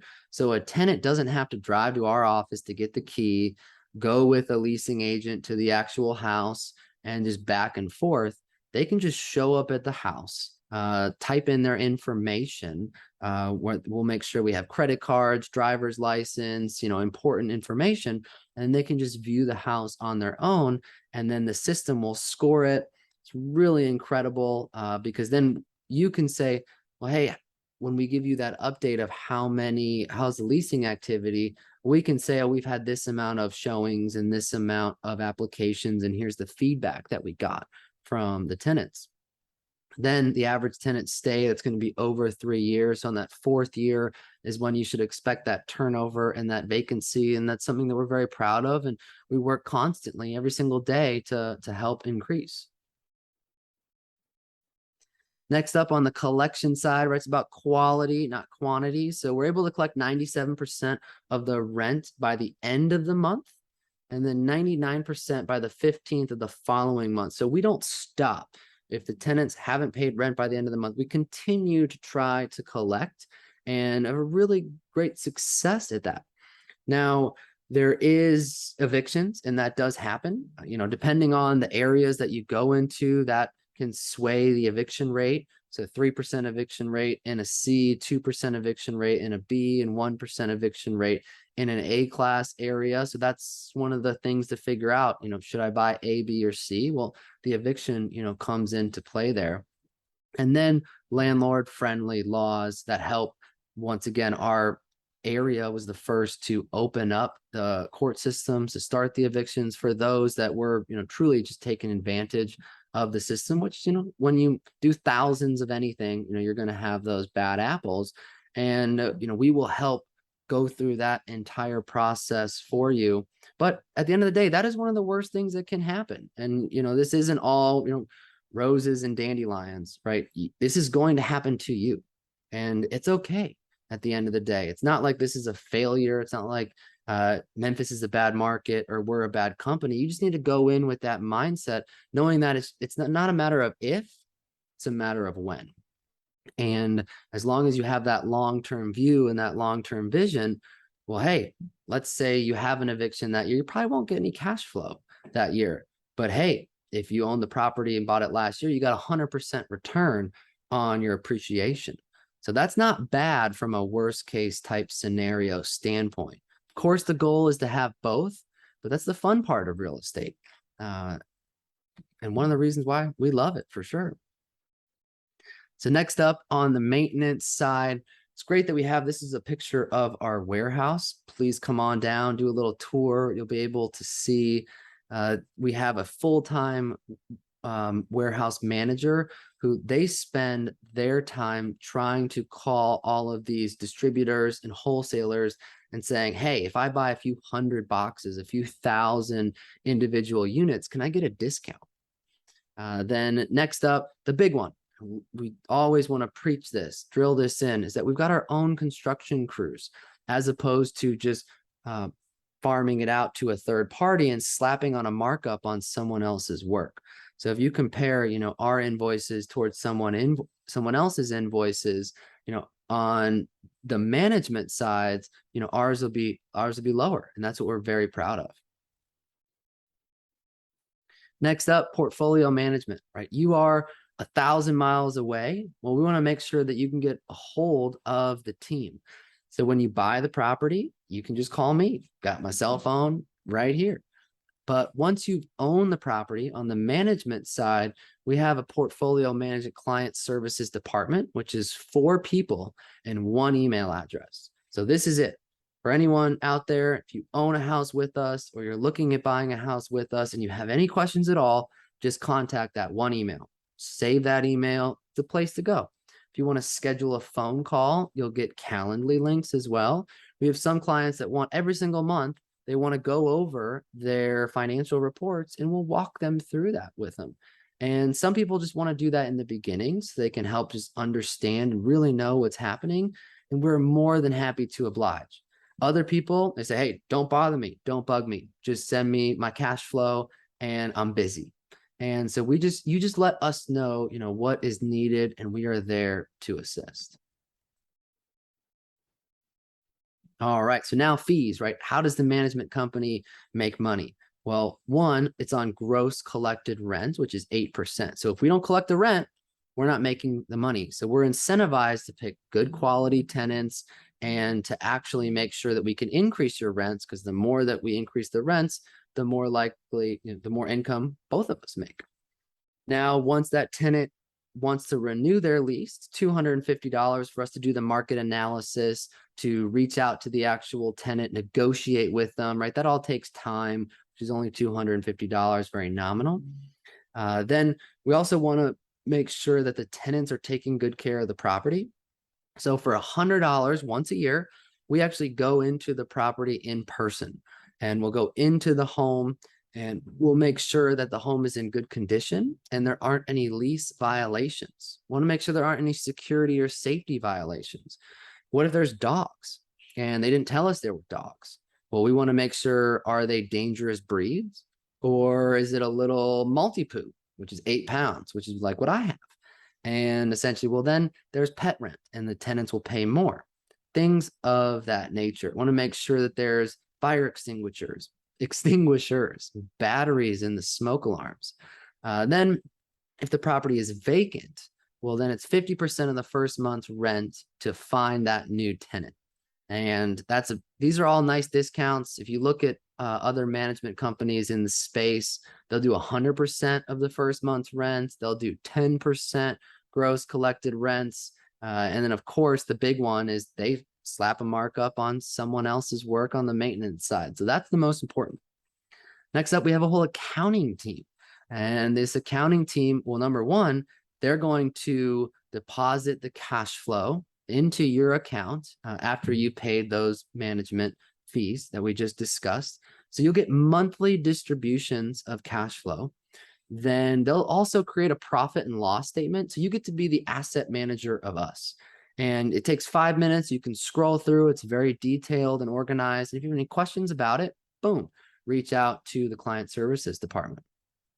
And then finally, every year, we'll get you a Schedule E, so you can take all your income and expenses and tax write-offs and boom, just plug that number in to be able to get those write-offs, pass it along to your CPA. It's one of the big things that we recommend. If you own rental properties, you should have a CPA that specializes in rental properties and real estate investors. We'll have another one on, or we'll have one on the summit later in the weeks to come.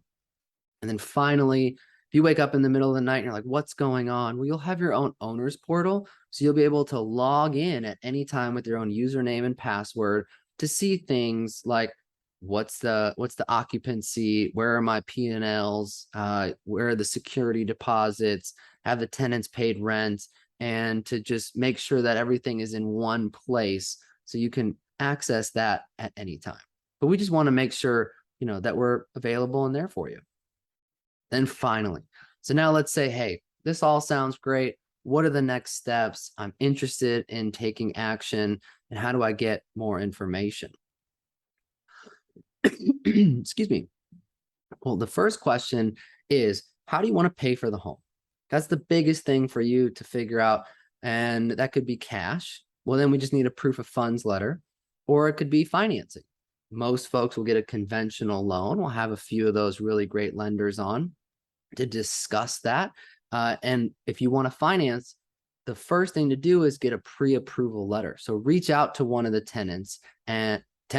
reach out to one of the lenders and say, hey, I want to get pre-approved. I'm interested in buying a house. It doesn't cost any money. You aren't forced to buy a property. But if you have that pre-approval letter in hand, then you can go to the next step, which is being able to actually put in an offer. Well, how do you even see the inventory of our houses? Well, that's by joining our buyers list. We're very transparent and open with our inventory. And essentially what you'll be able to do is, if you go to our website down here, memphisinvestmentproperties.net, .net's kind of funky. Then you'll go to the website, and right here in the middle, it says our properties. You click that button there, and that will allow you and take you to the actual buyer's list. You want to join the buyer's list. And all we're going to do, ask your name, phone number, contact information. We'll send you some more educational content. But then every week, moving forward, we will email you with new inventory. Okay, you'll see that there's on the website, all the houses are sold. That's because we sell out every single week because we have a lot of happy clients and we're really proud of that. Work very hard to make that happen. So, well, how do you find the new inventory? Well, that's all by design. So if you join the list on Tuesday, well, then on Wednesday afternoon, normally around 5 p.m. Central Standard Time is when you should get an email, and that's the new inventory. So Wednesday night is property night. We want you to analyze the houses on Wednesday night and Thursday morning. Call me on Thursday. We can dive in. I can help guide you, help, be there to say, should I buy A or B or C? Should I buy $100,000 house, 150, 200,000? You just tell me your goals, because it's not a one size shoes fits all at the end of the day. And I can kind of help, guide you along the way. So then you'll be able to fill out the form. If you're interested and you say, hey, I want to, well, take a step back. On that email there's going to be a big button that says click here for more information. And that's going to take you to the Google Drive, which is what we call the due diligence vault. Just means there's information about the property. And you'll see the pro forma, the income and expenses, the tax information. We'll have photos. A lot of the times the houses that we just started the renovations. So pro photos are professional photos, means the renovations are done. If it says pre-renovation or progress photos, that's how you know we're working on it. We'll send you the scope of work so you can see the renovations that we're going to do on the property. And then if you say, you know what, I am interested in this home. I've already talked to Mark. I don't need to talk to Mark, whatever that may be. On that email is a form to reserve the property. This form just keeps me organized at the end of the day, because we do normally get multiple offers on the property. So you just fill that out, answer the questions, and I'll give you a call normally on the next day, which is Friday. And so we can go over any questions you may have. And, if you're still interested and excited, well, then we'll be able to send you the contract and you can start that buying journey. So at the end of the day, that's really it. If you want to learn more information, we recommend going to our website, memphisinvestmentproperties.net, to learn more. We also have the Turnkey Starter Pack, which is a detailed pamphlet that just goes into all the nuances and more information if you like to read. If you like to listen and watch videos, we have a lot of this content out here, just like the summit on our YouTube channel. And one of our main pillars is education. So that's why the more we can educate you about the pros and the cons, the better foundation you will have, and the more likely we are able to scale together. So here is a picture of the Turnkey Starter Pack. It's at the very bottom of our website. You can download it for free. It's just definitely something that I recommend if you're that real nerdy data type. You can dive in there and just learn a lot and read a lot about the process. Here's a picture of our wonderful YouTube channel that we love to have. So check out some of the videos, that we have here. Anything from talking to our current clients to talking to property management, just a little bit of everything about real estate, about Memphis, and about MIP. And finally, highly recommend you check out the reviews. Believe as of filming, we're the highest reviewed company turnkey provider in the entire United States of America. So I'm really proud of that, on Google. So I recommend, diving in, just reading some of the reviews from our current clients that we have. And we have 800 clients, and believe as of now about 152 positive, really great reviews. So really, really proud, of what we've been able to accomplish and what the feedback that we get from the investors, because we're not perfect. This is not going to be a straight line up from an investment standpoint either. There's going to be bumps along the way. We're telling you that now. But the one thing that we will always commit to is improving our process. If you have any feedback for us, just let us know. We will dive in. Every week, we listen to we huddle up as a team and say, here's the feedback that we got from our tenants, from our owners. from the different departments, and how can we improve, right? How can we just get better? And if we have that constant improvement every single day, we've been doing that for decades now. And so that allows us to just have this really good, streamlined process. So if you want to get a hold of me personally, here is my email, my phone, here's my Calendly. You can text this number. I actually prefer the text at the end of the day. My voicemail is full because I get so much spam. But really appreciate you guys for all the ones that have listened to this entire session here. Hopefully you found some value. If there's anything else that you're interested in learning more about, or you thought I didn't do a good job on, I'm all ears. Please let me know. But that's it for this session, and on to the next. Thanks, guys.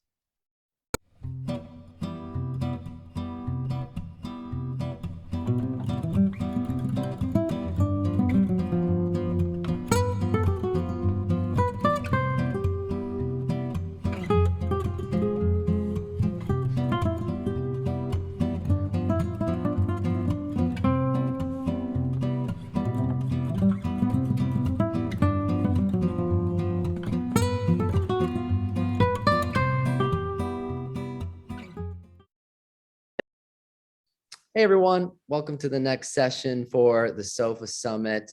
And now we're going to hear from one of our current clients from Memphis Investment Properties and Reading Company, somebody who's bought multiple properties from us. We've been working with for many years. One of those relationships that we just truly, truly value. And without further ado, I'd like to introduce you to Kevin Henderson from Jacksonville, Florida. How are you, Kevin?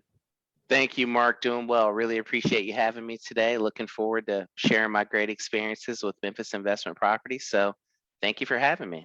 Yeah, our pleasure. So we'll start off here. Why don't you just tell us a little bit about yourself and your background?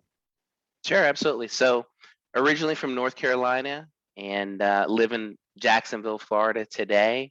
On the professional side, I work in the software industry. So I work for a software company, helping customers implement, technology solutions that match up with their business, and have been doing that for several years right now, and really love working in the technology industry, and also interested in real estate. And that's kind of what led me to connecting to Memphis Investment Properties, and I'm sure we'll talk a little bit more about that today. But from a day job perspective, love technology and work for a software company today. That's great. That's great. So there's a lot of investment options out there, right? The common ones, you can invest in the stock market. People are investing in crypto these days. So why did you decide to invest in real estate? So several things or considerations from an investment perspective with real estate. For one, for me, I wanted to find an investment vehicle that would allow me to invest but still work in my professional career. Again, I love technology, love the company that I'm working with now, but wanted to have another investment vehicle outside of stocks and in those traditional investments, and real estate was one of those. And real estate comes with several things. One, you've got the cash flow element of being able to have passive income through the cash flow that the properties present. There's several different advantages from a tax perspective, and we can talk a little bit about that as well. So being able to have something else that provides passive income, provides cash flow, it's very highly tax advantaged. That was something that was really, really interesting to me. And that's what led me down my path to buying real estate. I actually turned my first property that I purchased for me into a rental, and then several years after that started purchasing investment properties, my first one in Memphis with you all, and then we can talk a little bit more about my portfolio from there. But it was really the passive income element that was attractive to me. Definitely. And that's one of the main benefits of the Memphis market, is that, when you do invest in real estate, you can find these houses that are in more of appreciation plays. That's been the traditional, let's go invest in California. But then when people think, let's invest out of state, that's the benefit of coming to somewhere like Memphis, Tennessee, where the rents will more than cover the expenses, of the asset. And then you can have that mailbox money and that cash flow, which is always extremely important. So, once you know that you want to invest in real estate, the next step is choosing a market. So, what do you like about the Memphis market as a whole? So for me, it was the low cost of entry. When I looked at properties that were available, there were several that were, and this is in 2018, that were under $100,000. So I could purchase an investment property under $100,000 that cash flowed um, very well. And then I know that you all and still today produce demographics around what is the population own versus rent, and then being able to have a large population of people that prefer to rent their homes. And Memphis was one of those areas. And then, there's top 10 lists for everything. I can remember that Memphis was in the top 10 list of cash flowing markets for several years in a row. So there was a lot of markets that I looked at. I looked at Indianapolis, Charlotte, North Carolina, and then Memphis. But Memphis was the first city that I decided to invest in and continue to today. And we'll talk about property management as a part of that. But it was really that low cost of entry, being able to go out, buy a property that was relatively somewhat inexpensive if you look at a national average, and also have cash flow and appreciation as well. Yeah, definitely. I mean, you can buy a rental for $600,000, $700,000, $800,000, or you can think, you know what, maybe I'll buy a multiple at $100,000 or $150,000 a piece, and then you can kind of diversify a little bit. So as opposed, if you bought one rental for $800,000 and it goes vacant, well, you're running at 100% vacancy. Right. And that's the fun part, the opposite of Memphis. You can have multiple. If one goes vacant, well, then it's not the end of the world. So then next up, you need to find that team. So, how has your experience been over these last 4 years with Memphis Investment Properties and Reedy? It's been great. And I think that's one of the most important things, that when you are looking for a place to invest, who to buy from, a team to work with, the property management is so important. Your property manager is your business partner, in essence. I live in Florida. Most of the houses that I have in Memphis, I've never seen them in person, haven't been in them. So I have to have a team of people that I trust that are managing those assets throughout the year.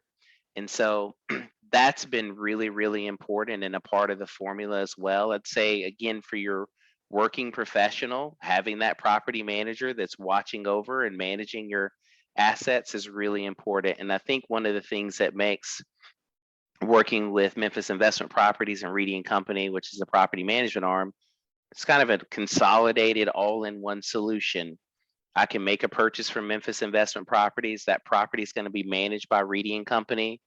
They're integrated, so it's almost a one-stop shop solution of looking at the emails that come out from Mark, or looking at the website and placing your interest for a property, making a purchase that's turned over to Reedy and Company from a management perspective. And it's kind of a turnkey solution for me. And now that I have multiple properties, it's really easy. Once I make a purchase, it's added to that master property management agreement that I have, and I get a statement in the following months, and it starts to go from there. So that ease of being able to work with a provider from the purchase to the property management experience makes it super simple and easy for me as an owner of just managing my properties and having that one-stop consolidated solution.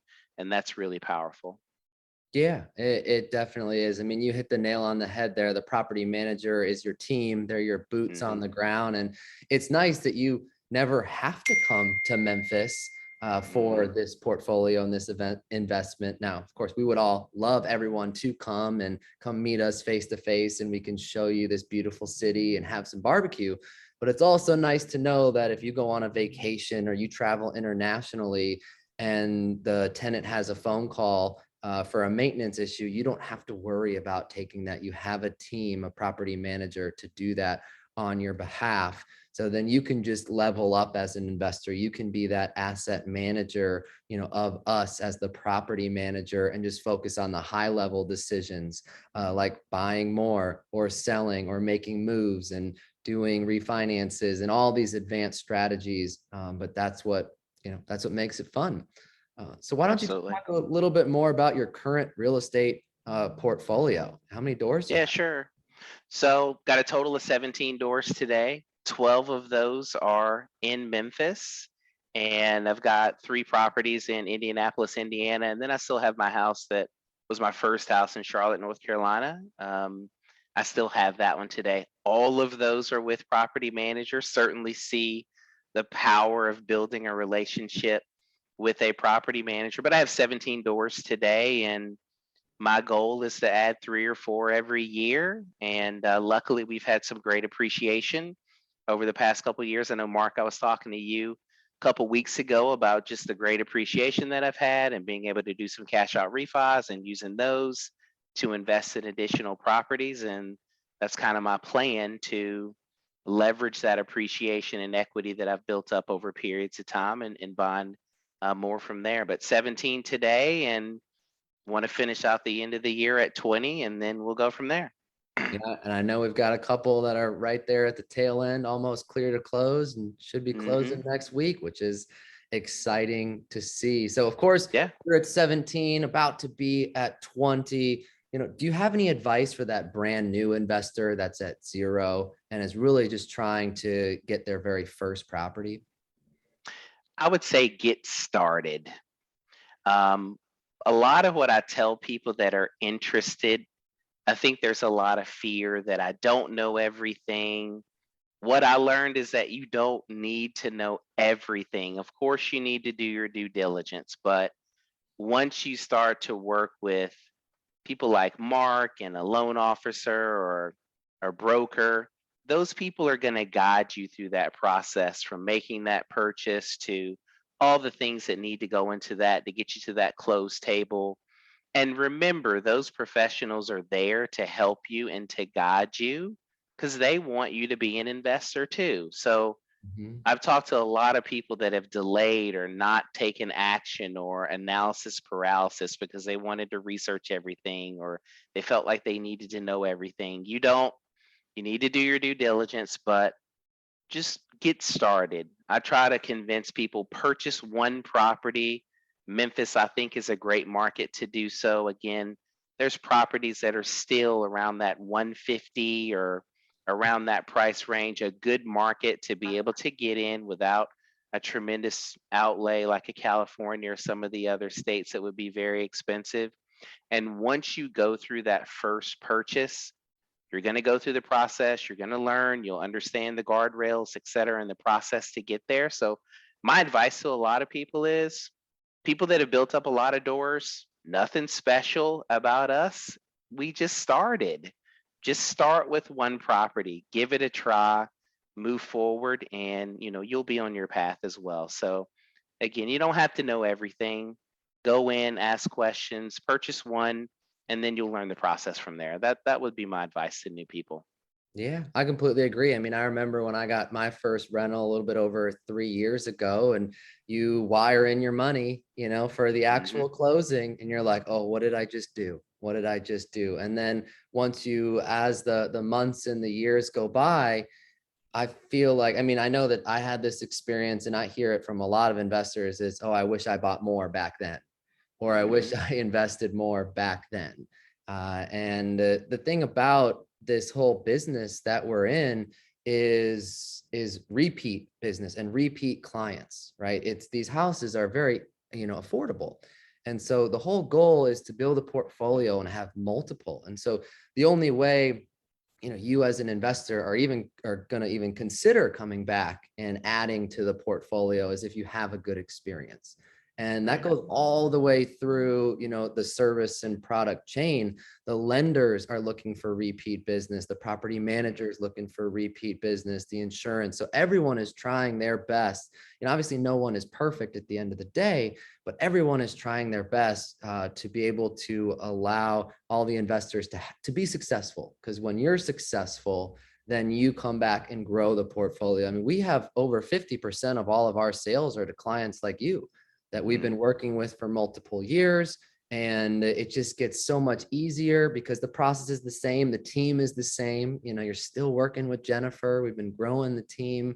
And that's just what, makes it really fun at the end of the day. And then you get to build a deeper relationship. And that's just one of the powers of investing in real estate.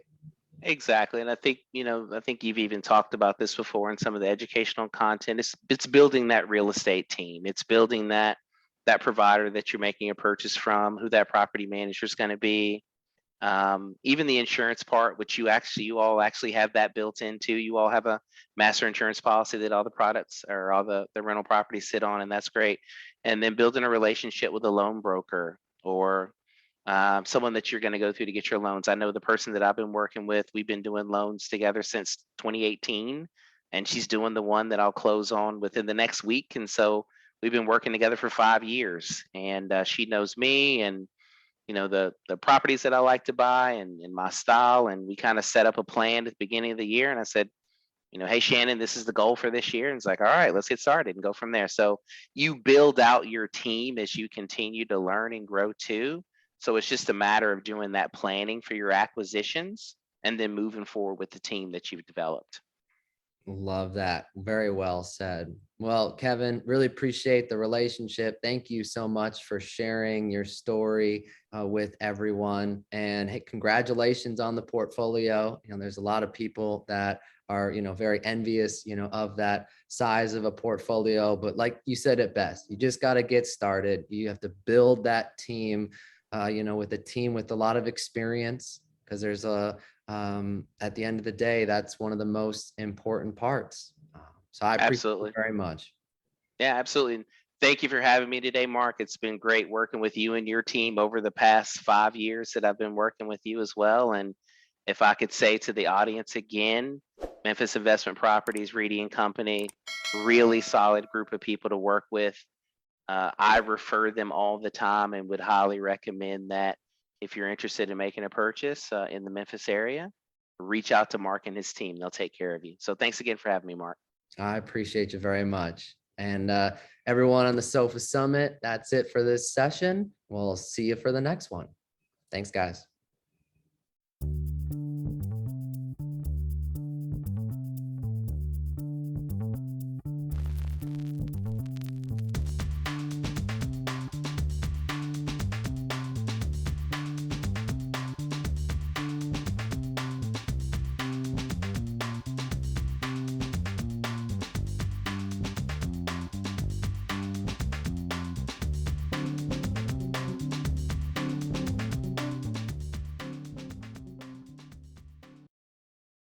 Hey guys, Sean Taggy here, ready to dive into some actual returns that investors who have bought a turnkey property from us several years ago, and to show kind of how their returns have performed over the years, and to show you some real life examples of the cash out refinance. So let me share my screen here with you and present to you this slideshow. All right, so if you don't know me yet, I'm Sean Taggy. I'm one of the owners here, partners of Memphis Investment Properties. I'm the chief operating officer. I kind of handle the day-to-day operations here at MIP, and I'll be going over some actual returns of an investor and the cash out refinance. So let's dive in. My attorney makes us say this every time. Just disclaimer: all financial information that we show you is deemed reliable but not guaranteed. Performance and projections are estimated and subject to change. The provider, us, as the turnkey provider, shall be held harmless if returns are not met. All investments have risks, and investors are urged to perform their own due diligence and seek professional assistance. And showing you actual results here, they may vary, right? They may not be the same as what these investors have achieved. So this one is the best one. I decided to show you the best one first. This is a full circle. So an investor bought a house in early 2019. Here's a picture of it. He bought it for nearly 200,000. The rent was 1,700. It was a typical 3-bedroom, 2-bath, new build home that we have here, and we felt like it was a great investment for him, and we'll show you how it kind of turned out. So his initial investment was $42,169.95. That is basically 22% down of the purchase price. So 20% down, he got a 20% down conventional loan, and then the rest of that 2% was just closing costs and fees and taxes, prepaid taxes, insurance, all those fun things. So after 26 months of owning this property, the property increased to $241,000, so $46,000 increase. that is a 10% average annual appreciation over those 26 months. And so the investor then did a cash out refinance. So I'm going to explain what that is towards the end, but it's just good to show you. He basically was able to get a 75% loan to value loan on that appraisal amount of $241,000. So he was able to pull out $21,414. And as we recall, his initial investment was $42,000. So basically he had $20,755 left in, or about 50% of his initial investment is now out of the deal, and he now has that back in his pocket and could reinvest that into another deal or do whatever he wants with it. So, and basically it just helps him like double his return every year from then on. So here's kind of the timeline of the ownership. So year one, he had no issues. He had a cash on cash ROI of that $42,000 investment. He got an 8.91 cash on cash ROI. No issues, just cash flowed every month, and that's it. Then year two, he did have some issues. He had a vacancy and turnover, so it was vacant for 2 or 3 months. He had some turnover expenses, so he actually got a negative return the second year. So that does happen. I say plan on every 3 years or so, the tenant's going to move out, and you're going to have a few $1,000s in repairs for the property and a couple months of vacancy. So that's why we have that on our pro formas for you to be saving that every month, have a reserve fund so you're ready for when that does hit. Can hit at any time, but typically it's 3 years is our average tenant stay around there. So pretty much a wash from first year to second year. Then the third year though, he had $2,985 of positive cash flow. So his cash on cash ROI was 8.2. And that's not including the cash out refi. If he had the cash out refi, he would have had another $21,000 on top of that. Then a few months later into year 3.18 is when he sold it. And so then he made $96,867 or a 466% return. So obviously like real estate, you're weighted very heavily. Like a lot of your return is towards the end when you sell. He sold it for $292,000. So his lifetime return, cash on cash, plus also the appreciation and the mortgage pay down, he made nearly $80,000 or 189% over 3.18 years. That's an average annual return of almost 60%. So a fantastic return here. And he did amazing on this investor, and just really pleased with the results and everything that went on. So real estate does work. This is an actual return. I did actually get these results from all of these investors. They told me their HUDs and everything like that on what they got. So it can happen. Our pro formas are not made up. Typically we show a 30 to 40%, total return. So it can be better or worse. Right. But this is something we've actually seen. So, I mean, it just blows my mind, just makes me want to be in real estate all the time. I personally am biased, but I think it's a great investment. So here's another case study from an investor. And this one just shows a cash out refinance. So he never sold it, but he did do a cash out refinance. And this is a crazy number of refinance, an amazing one that I've seen. So he purchased it late of 2018. The purchase price was $170,000. Basically, it rented for $1,500 a month. Typical three bedroom, 2-bath house, and built in the 1980s. His initial investment was $37,131. So after 31 months of ownership, this investor got it reappraised. It appraised for $290,000. So $120,000 increase, or basically 28% average annual appreciation. So this investor hit a grand slam. I think we probably sold it a little too low when we sold it to him, but he did amazing. And that's great. And so he was able to pull out $77,000, recalling his initial investment was $37,000. So he got all of his initial $37,000 that he put down, plus $40,000 on top of that. So above and beyond his investment. I mean, the investor received more than double. It's amazing. So yeah, results may vary, but this is definitely, I've seen it. It happens. It's not all the time, but you can actually get this type of appreciation, and it just blew my mind. And his mind as well. So there's another example of how the cash out refinance can help you. You can pull out your initial investment and then some. It does happen. And typically I see this after 5 years or 10 years of ownership. not really after 31 months, but as we know, the past couple of years have seen crazy appreciation. And here's the ownership timeline. Year one, he made $3,500 about, or a 9.4% cash on cash ROI. Then he received $935. So he had an eviction and a couple months of vacancy. And then when he did the cash out refi, he got $85,000 out, a little bit of a return in that. So 230%. Then the next year he got a $1,000 return, or 2.7. So kind of just showing what it looks like through the years, cash on cash wise, and factoring in the cash out refinance. Really though, his return, that's ROI as if you're just considering that initial investment he put in. But really, if you consider that he pulled out all of his money and then some, his returns are actually infinity after the cash out refi, because he has, right, your return on investment. Well, the return is whatever, $1,000, $998 divided by investment of zero. He has zero investment in it. All of his money's out and it's working somewhere else. Yeah, so he has infinity returns. So yes, you can achieve infinity returns as well in real estate.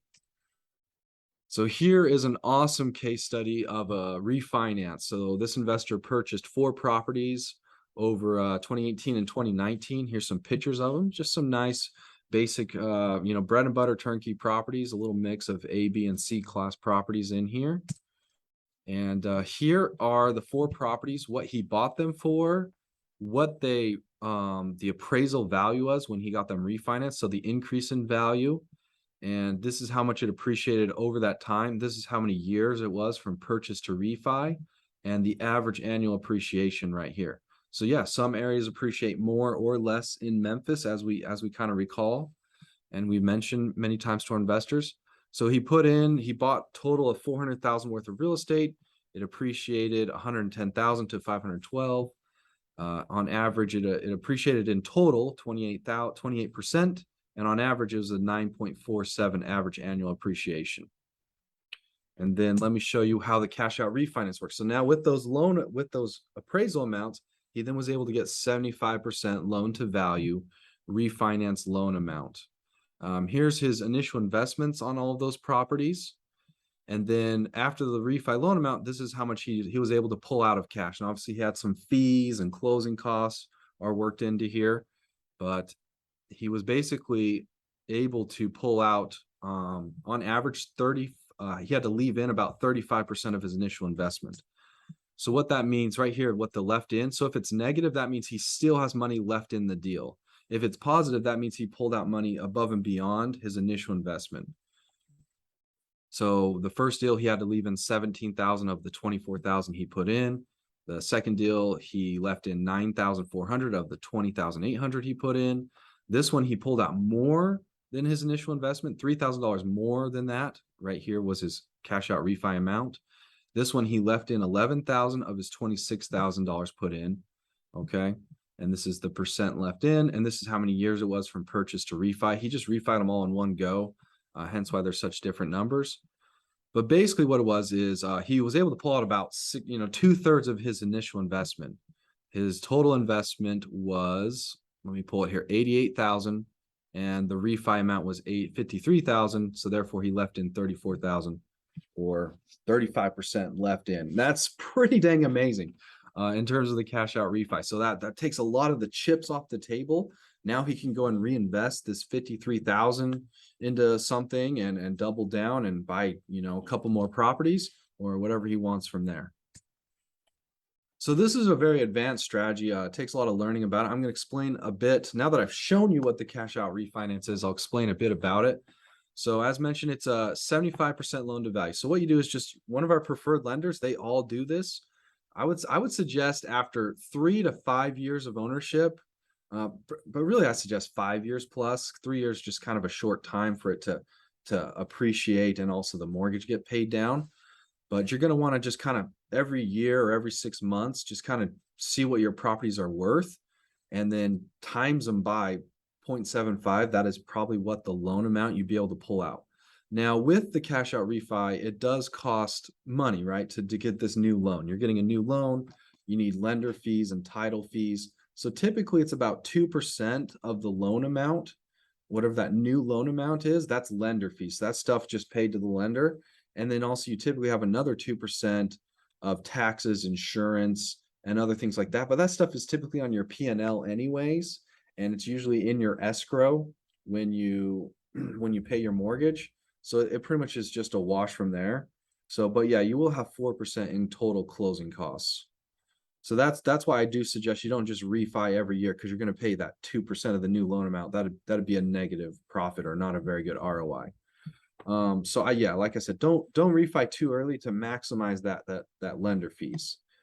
So let me show you now kind of just the pros and cons of the cash out refinance. So as we can see, the cash out refinance can be amazing. You can pull out a significant amount of your initial investment, if not above and beyond what you personally put in to the deal. So that can just be amazing. Also, you could get a lower interest rate. Let's say interest rates right now are 6% or 5% for investor loans. In a few years or several years, they may be lower. So you could refinance into a lower interest rate. It takes a lot of your chips off the table and de-risk your investment. And then also you can reinvest that money, right? You get the money out when you cash out, refinance it, and then you could buy a whole other real estate. So it's like getting two properties for the price of one, or maybe 3 or 4. So you can kind of double down, and now you have 2 properties appreciating and the mortgage pay down and all the advantages and tax advantages of real estate.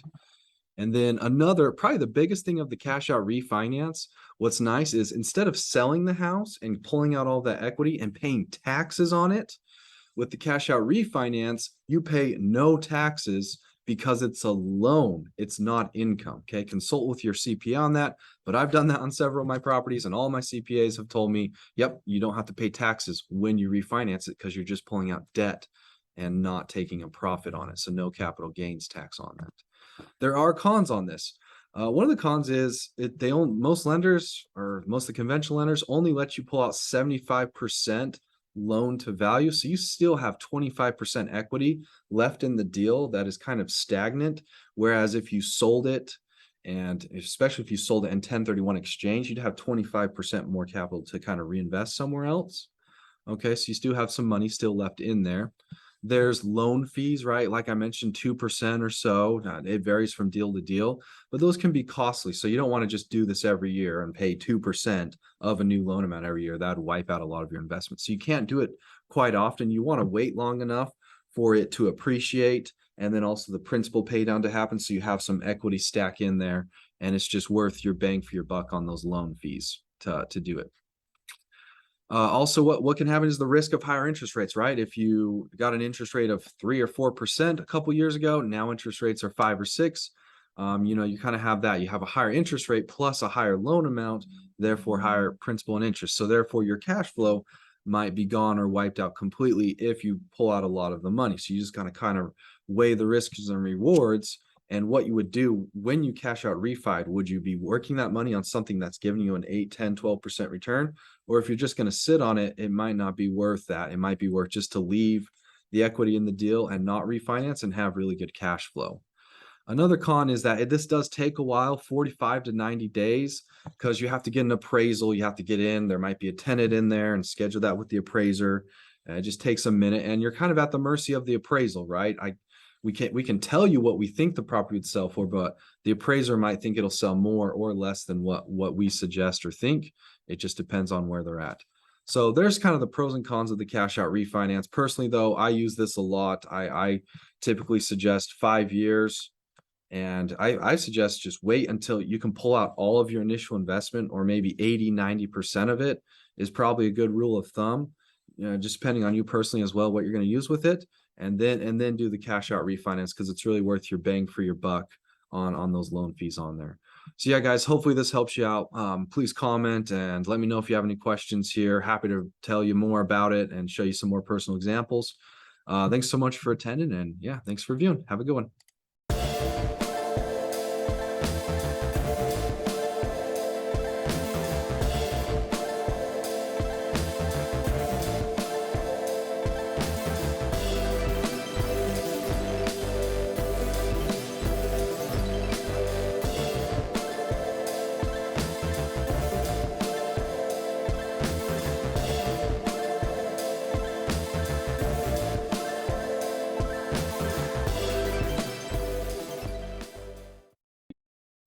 Hey everyone, welcome to the upcoming session for 2022 SOFA Summit.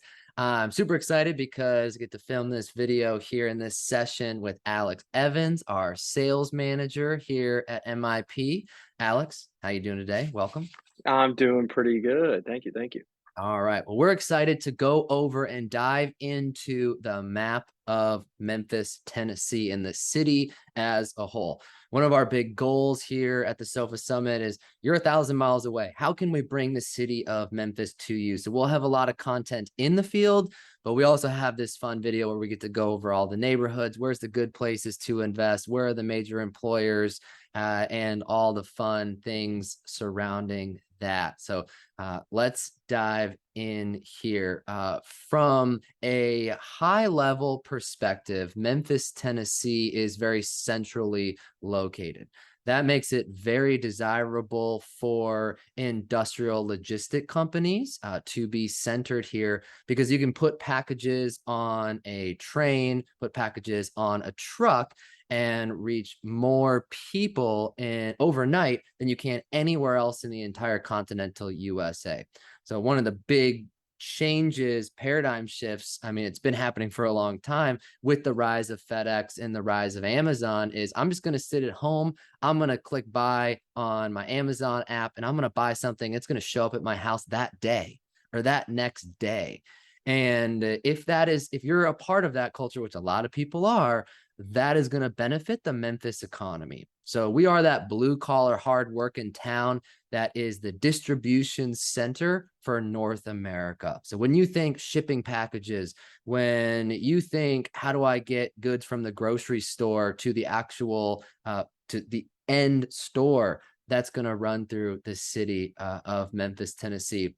When you continue to zoom out, we're also centrally located. And what helps about that, we have a major lack of natural disasters because of our location. You got to think, if we're farther north, you would be above the snow belt, the freezing belt, essentially. And I'm from Chicago, Illinois, originally in Pennsylvania, and we have feet of snow for many months out of in a row. And down here in Memphis, Tennessee, it may snow once or twice all year round, and it'll be a light dusting, and it won't even stick to the actual ground. And if it does stick, it's a very comical thing. We don't even have winter jackets here. So put your real estate investor cap on. How does that help? Well, the way that that'll actually benefit us as real estate investors is you don't have to worry about, one, your tenant slipping on the driveway and having a lawsuit because you didn't shovel that snow. Or you don't have to even pay someone to remove the snow because there's no snow to remove, so it's less expensive. And then also you're less likely to have issues with the roof and roof leaks when things freeze, contract and expand. That could cause breaks in the seals. And then also with the plumbing lines, just not as big of a risk. And that's the whole goal when investing in rental properties, is how to reduce your risk. So that's nice from the snow or lack of snow perspective. And then let's go on down south. If you invest in Texas or down on the Gulf side in Florida, well, you have hurricanes. And that means you're going to have flood insurance. And flood insurance is a no-no. Don't recommend buying rental properties if you are required to buy flood insurance, because it's very, very expensive. And that'll just kill your cash flow. And that's just an added risk.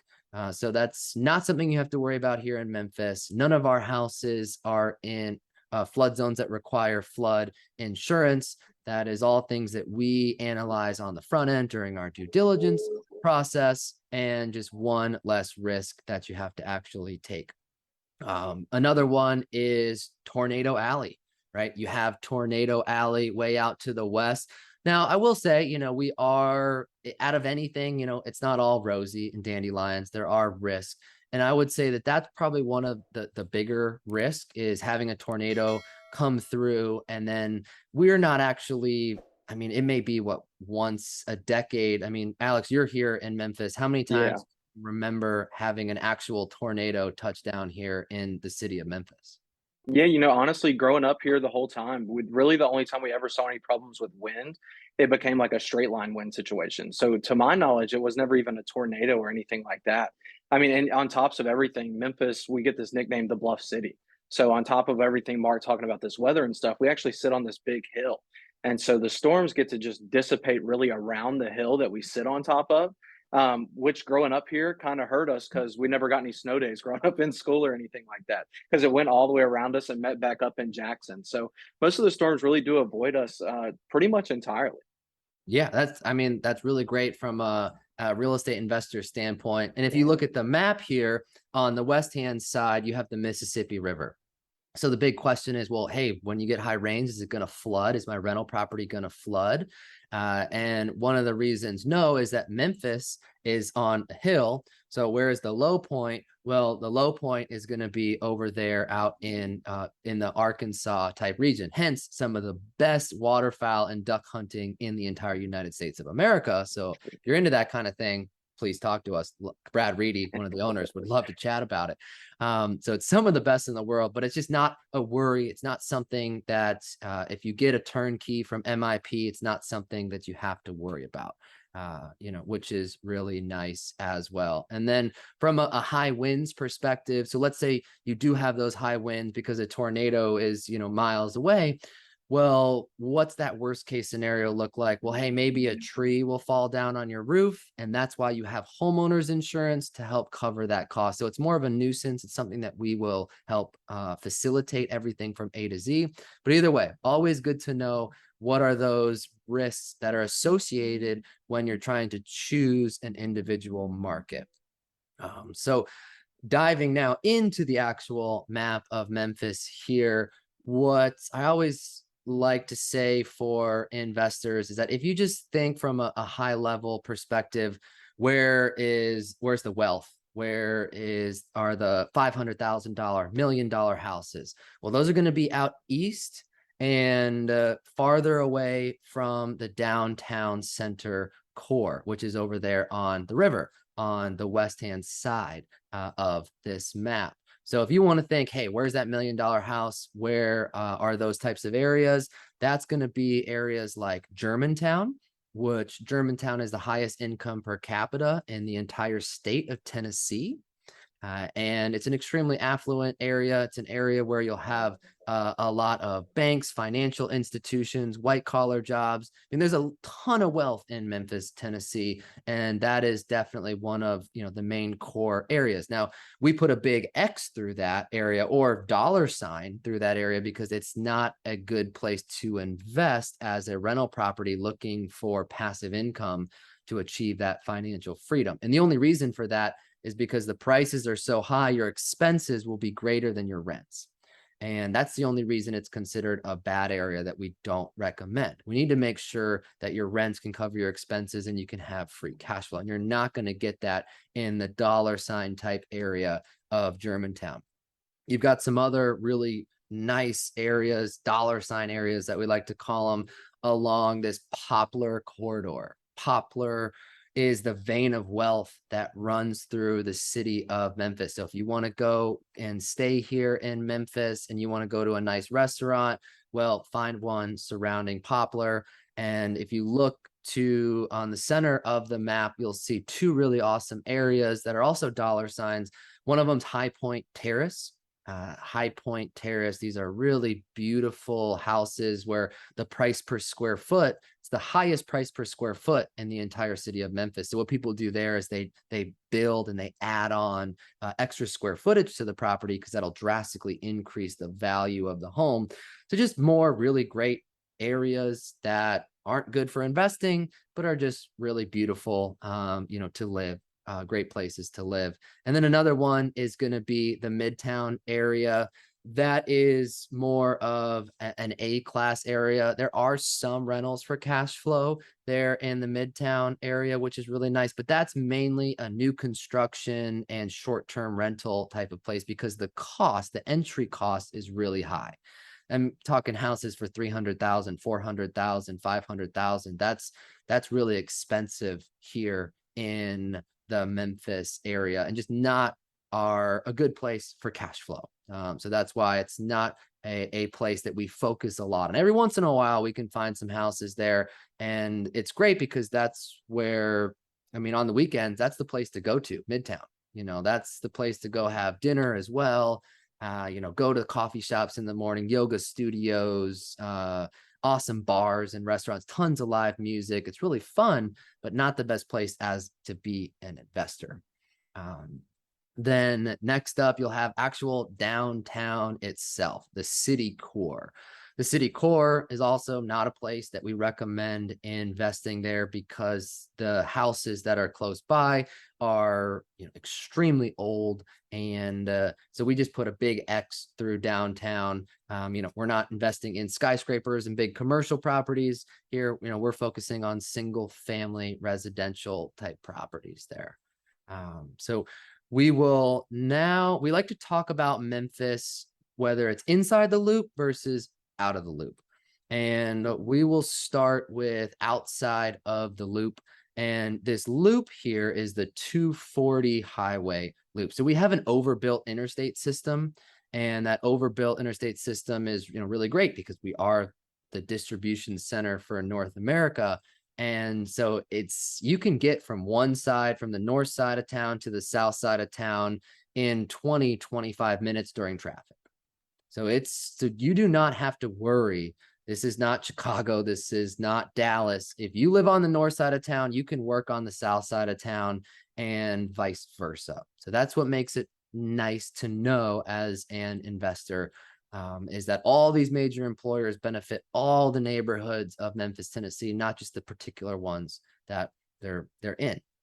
So starting on the north side of town, you have this neighborhood called Fraser, which is 38127. Fraser is going to be a C class area. The difference between A, B, C, X, and dollar sign in the different neighborhoods is the dollar sign it's too expensive to get cash flow. So that's why we don't recommend investing there. The A-class neighborhoods, those are going to be 90% or more homeowners, 10% or less renters.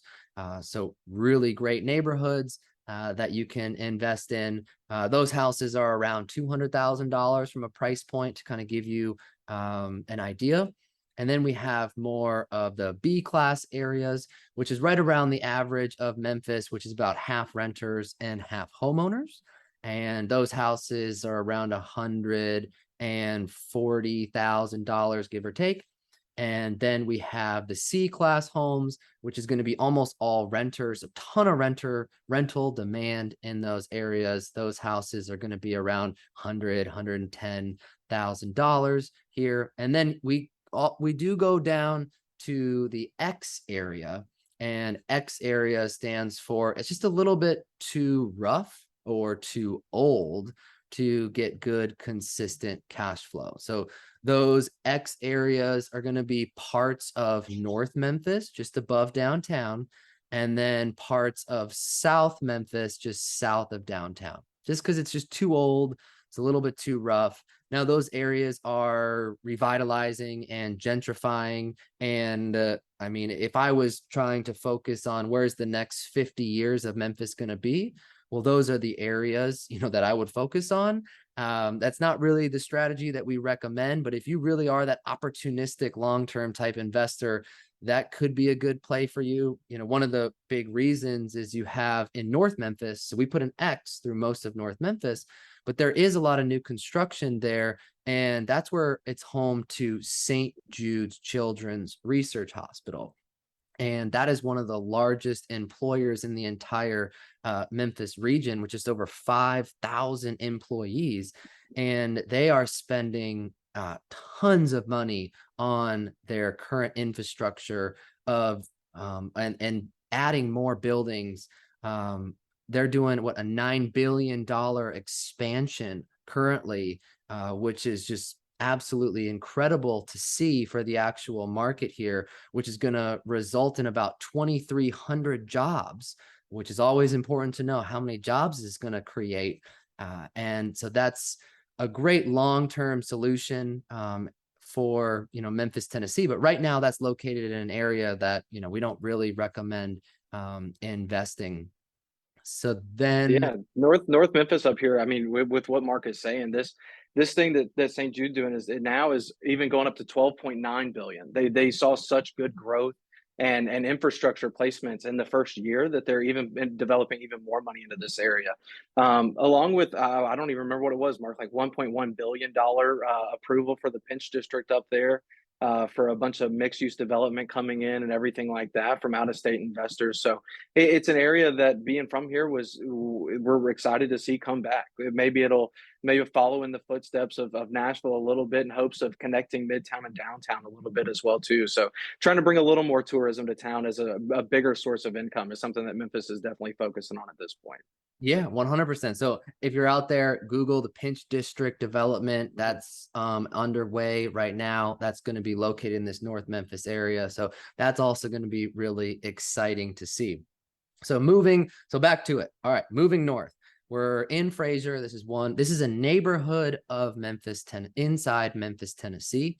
You're going to be in Shelby County, and Fraser here, the zip code is 38127, C-class area. The major employer here is going to be Nike and Amazon. They're actually on the border between Fraser and the neighborhood to the right of it, which is going to be Raleigh. So Nike came in and they built their largest distribution center in the entire company. This is 49 football fields under roof. Just imagine 49 football fields. It's extremely high tech. It's a major employment driver for the area because there's 3,300 total employees that Nike actually has in the Memphis region. And just imagine there's 33 miles of conveyor belts in this one location there. So it's one of the top, it's the 5th largest distribution center in all of North America at 2.8 million square feet. And so that's one of the areas. Now, putting your investor cap on, we have a lot of tenants that say, hey, I got a job at Nike and I want to be able to live close by. So I want to live in Fraser.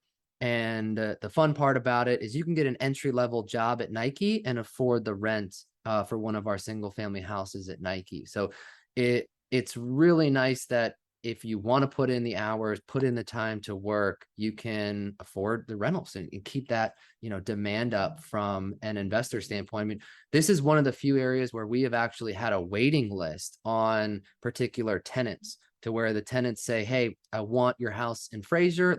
Give me a call, because we ran out. Pretty powerful. Yeah, absolutely. And moving in just north of them, Amazon got to see what Nike did first.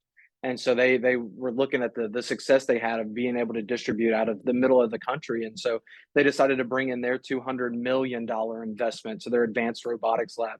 Just it's right next door. You really can't see it if you drive by it, just because of how big the Nike one is.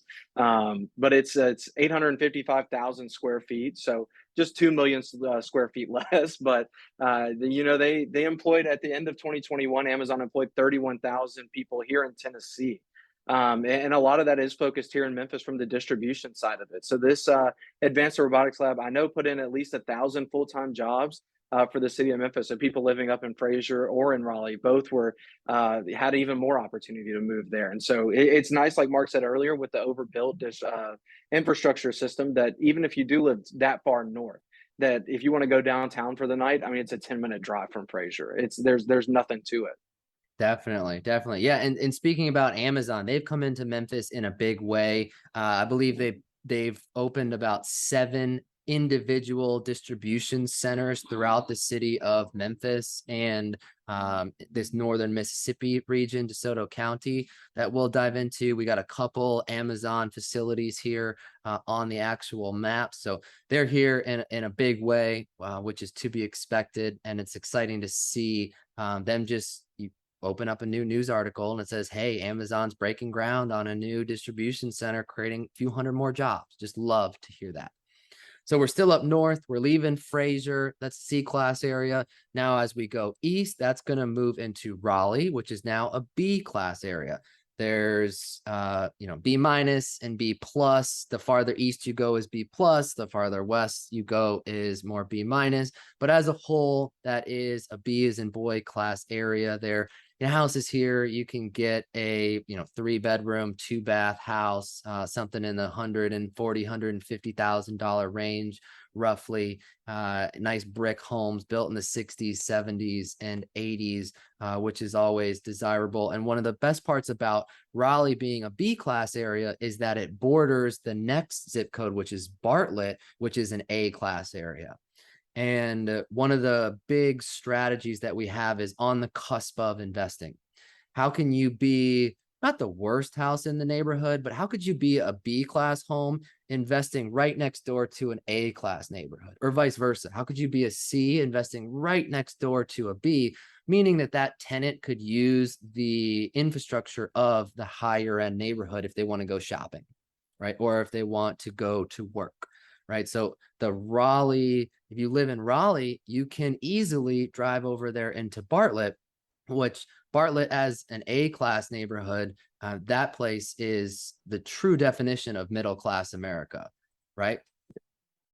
No, yeah, I mean, absolutely. This is where I've lived my whole life. I was born and raised in Memphis, and have lived up here ever since. So it's nice to see, and and right now in Memphis, the areas that are turning into dollar signs, really like Germantown and like Collierville, those kinds of places, is because of the school systems now. And so Bartlett is seeing just this huge revitalization with their Bartlett school system. So it's their own municipality now. That a ton of people are wanting to live in those areas. The rents have shot up because people that want to rent those areas want their kids to go to school there. And so it's been really fascinating to see how Raleigh's changed from Bartlett growing as well. So right next to, on a road called Austin P, or Jackson Avenue, as you go south of the interstate, they just built a new government municipality center right there with a big lake. And so they have a new library, police station, a new skate park. There's all kinds of new stuff. I mean, there's a new Starbucks there every time you turn around, a new bank as well. So seeing what's happened east of Austin P up there is just incredible. I mean, rents have rose, house values have gone up, and it's because people are having to go from Bartlett into Raleigh a little bit, just to be able to obtain something that they can afford a little bit better. So we're still seeing good opportunities for rentals up in Bartlett. We just did a couple here recently, though, which was incredible to see, actually, in a neighborhood right down the road from me. So it's awesome to see. And places like Brother, there's still distribution out there. Brother is a huge company. They even have a street named after themselves on Brother Boulevard. It's a huge warehouse up in Bartlett as well, right next to the mall and everything like that. So Bartlett's a nice place where Mark said it exactly right, middle class, where even up there, I used to work in Midtown, and it was a 15-minute drive. So people that live up there work downtown and even like that too. Definitely. Yeah, well said. I mean, Bartlett, I remember 5 years ago, A-class area through and through, but now a lot of it is turning into a dollar sign area. I mean, we're not doing that many rentals in Bartlett because it's just the cash flow doesn't make much sense because it's appreciated so much and done so well because of the good school system. So now that if you put yourself as a tenant or a home buyer owner, if you wanted to be in Bartlett before, but now you can't afford it because it's appreciated so much. Well, where is the path of progression? Where are you going to go next? And that's that Eastern Raleigh type area that Alex was referencing. So it's really interesting to see how, that wealth and the money just flows down, and what that causes is just rent growth and, price appreciation as well, which is super exciting to see.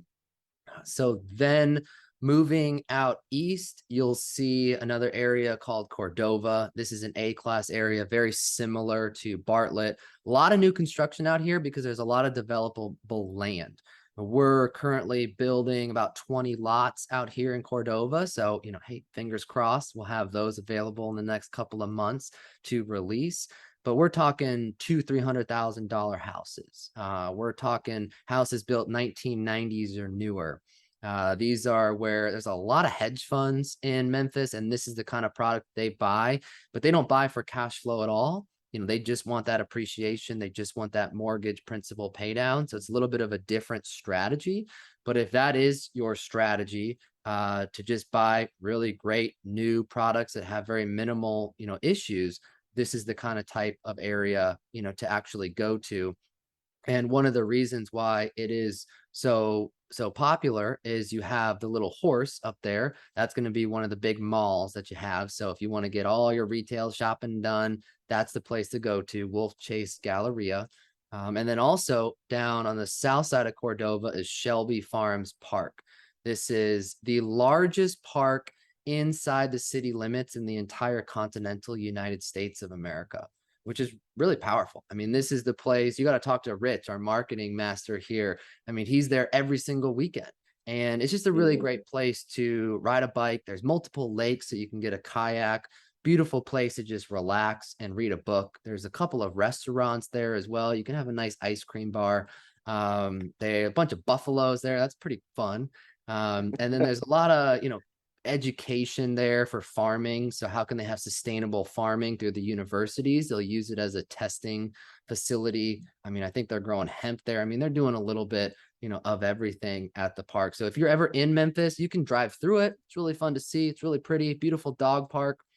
That's where we saw our little Aussie for the first time ever, and we didn't know they could make a mini Aussie. And then we found out that we saw one there at Shelby Farms, and a week later we bought a mini Aussie. So There you go. that's how we got our dog. But either way, Yeah. a beautiful, fun place to go to and spend some time.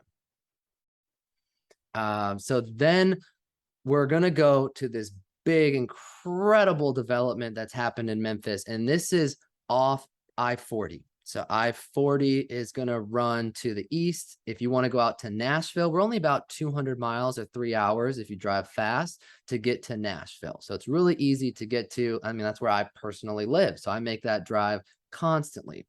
And about 30 minutes outside of the city of Memphis is Ford's Blue Oval project. Now, this is absolutely incredible. You guys got to Google Blue Oval City, Ford mega site. It is phenomenal for the city of Memphis, Tennessee, because number one, it is going to rely on our labor, and it is going to create roughly 5,800 new jobs that will benefit Memphis, Tennessee. Massive. This is the largest investment Ford has ever made in the history of their company, and it's also the largest investment in the state of Tennessee, I believe.